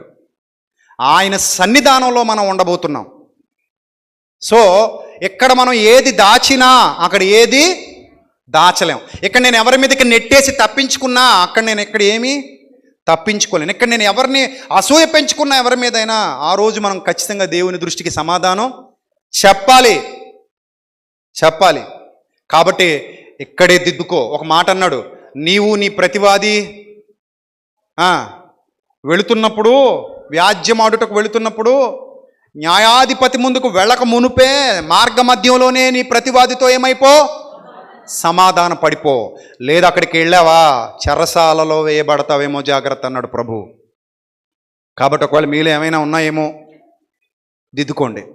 దైవజనులకు బాధ పుట్టించకండి, దైవజనులకు విరోధంగా తొందరపడి మాట్లాడకండి. ఇది సత్యం ప్రకటించే వారి విషయంలో అసలు మాట్లాడకండి, తొందరపడకండి, ఇబ్బందుల పాలైపోతారు. ఎందుకంటే అది మనకు ఆశీర్వాదం కాదు, అది మనకు దీవెన కాదు. మనకు తెలియని విషయాలు అసలు మాట్లాడొద్దు, తెలిస్తే మాట్లాడు ఓపెన్గా, నేను ఎవరు అడ్డుకునేవాళ్ళు లేరు. కాబట్టి ప్రియమైన దేవుని సంగమా, యథార్థవంతులుగా, నీతిమంతులుగా, అందరినీ ప్రేమిస్తూ, అందరినీ గౌరవిస్తూ, నేను చెప్తున్నాను కదా, ఇగో బైబిల్ బట్టు చెప్తున్నా, నాకెవ్వరి మీద ద్వేషం లేదు. ఒకవేళ ఉంటే ప్రభువు నన్ను శిక్షించునుగాక. నాకెవరి మీద ద్వేషం లేదు. కోపం అంటావా, తప్పు చేస్తే ఎవడి మీదనే వస్తుంది, అది సహజం. గద్దిస్తాం, ఖండిస్తాం, బుద్ధి చెప్తాం, అంతవరకే. ఆ తర్వాత మర్చిపోతాం. మిమ్మల్ని చంపాలి, లేదా మిమ్మల్ని దూషించాలి, మిమ్మల్ని నరికేయాలి, ఇలాంటి దరిద్రపు ఆలోచనలు దైవ సాక్షిగా నా మైండ్లో ఎప్పుడు ఉండవు. మొన్ననే ఒక వీడియో మాట్లాడా, పగలు పెట్టుకోవడం మంచిది కాదని. ఎవరి మీద పెట్టుకో, నేను ఇప్పుడు మాట్లాడానా అన్నీ పోతాయి నా మైండ్లో నుంచి. ఒకవేళ నేను ఏమైనా తిట్టానా కోప్పడి, అది కూడా పోతుంది నా మైండ్లోంచి ఆ క్షణమే. ఒక్కరోజు కూడా గుర్తుపెట్టుకోను నేను. కాబట్టి అలాంటి మంచి మనసుతో మనం దేవుని సన్నిధిలో ఉందాం. ఇంకా డెవలప్ చేద్దాం సేవని, ఇంకా అనేక మందిని వెలిగిద్దాం, సత్య మార్గంలో నడిపిద్దాం. నేను అంటున్నాను, అందుకే అందరితో ఉండండి, అందరితో కలవండి, సత్యాన్ని వ్యాపింపచేయండి. అందరినీ కలుపుకోండి, అందరితో ఉండండి, సత్యాన్ని వ్యాపింపచేయండి. సత్యానికి అడ్డుకట్టలు వేయకండి, మీరే సత్యానికి స్తంభాలన్న విషయం గుర్తుపెట్టుకోండి. సంఘం యొక్క ఆధిక్యతను తెలుసుకోండి. నిత్య జీవంలో యుగయుగాలు దేవుని సన్నిధిలో ఆనందించండి. అలాంటి ధన్యత దేవుడు మీకు, మీ కుటుంబాలకు సమృద్ధిగా దయచేయునుగాక. ఆమెన్. తలలు వంచండి, ప్రార్థన చేసుకుందాం. సర్వశక్తుడా, సర్వోన్నతుడా, సర్వాధికారి, సృష్టికర్త, మీ పవిత్ర నామానికి స్తుతులు స్తోత్రాలు చెల్లిస్తున్నాను తండ్రి. దయగల దేవా, ఇంతవరకు విలువైన మీ మాటలతో మా హృదయాలు తృప్తిపరిచారు. అందును బట్టి స్తోత్రం. మీ కాపుదల మాకు అనుగ్రహించండి, జ్ఞానం ఇవ్వండి, వివేకం ఇవ్వండి, మీ సన్నిధి కాంతి మాకు తోడుగా ఉంచండి. ప్రభువా, మీ ఆలోచనల్లో మమ్మల్ని వర్ధిలింపచేయండి, మీ ఆలోచన చేత మమ్మల్ని నడిపించండి. ఒకవేళ ఏమైనా తప్పులు ఉన్నాయో మా దగ్గర, వాటిని దిద్దుకునే అవకాశం దయచేయండి. ఒప్పుగా ఉన్నామా మమ్మల్ని దీవించండి. ప్రభువా, మీ మార్గాల్లో నడుస్తున్నామా మమ్మల్ని కాపాడండి తండ్రి. మీ మార్గాల్లో మమ్మల్ని ఉద్ధరింపచేయండి. ప్రతి విధమైన శోధనలో నుండి మీ బిడ్డలను తప్పించండి. ఈ వాక్యము ద్వారా అనేకులను తృప్తిపరచండి, అనేకుల్ని బలపరచండి. విజయవాడలో 28వ తారీఖు జరగబోతున్న ఈ నెల మీటింగ్ని ఘనంగా జరిపించండి. అలాగే సికింద్రాబాద్ హరిహర కళాభవన్లో ఈ నెల 24 జరగబోతున్న మీటింగ్ ఘనంగా జరిపించండి. ఎంతమంది అయితే సత్యం కోసం కష్టపడుతున్నారో బిడ్డలందరినీ దీవించండి, ఆశీర్వదించండి. మీ కాపుదల దయచేయండి, మీ సమాధానము దయచేయండి, మీ సహాయం అనుగ్రహించండి.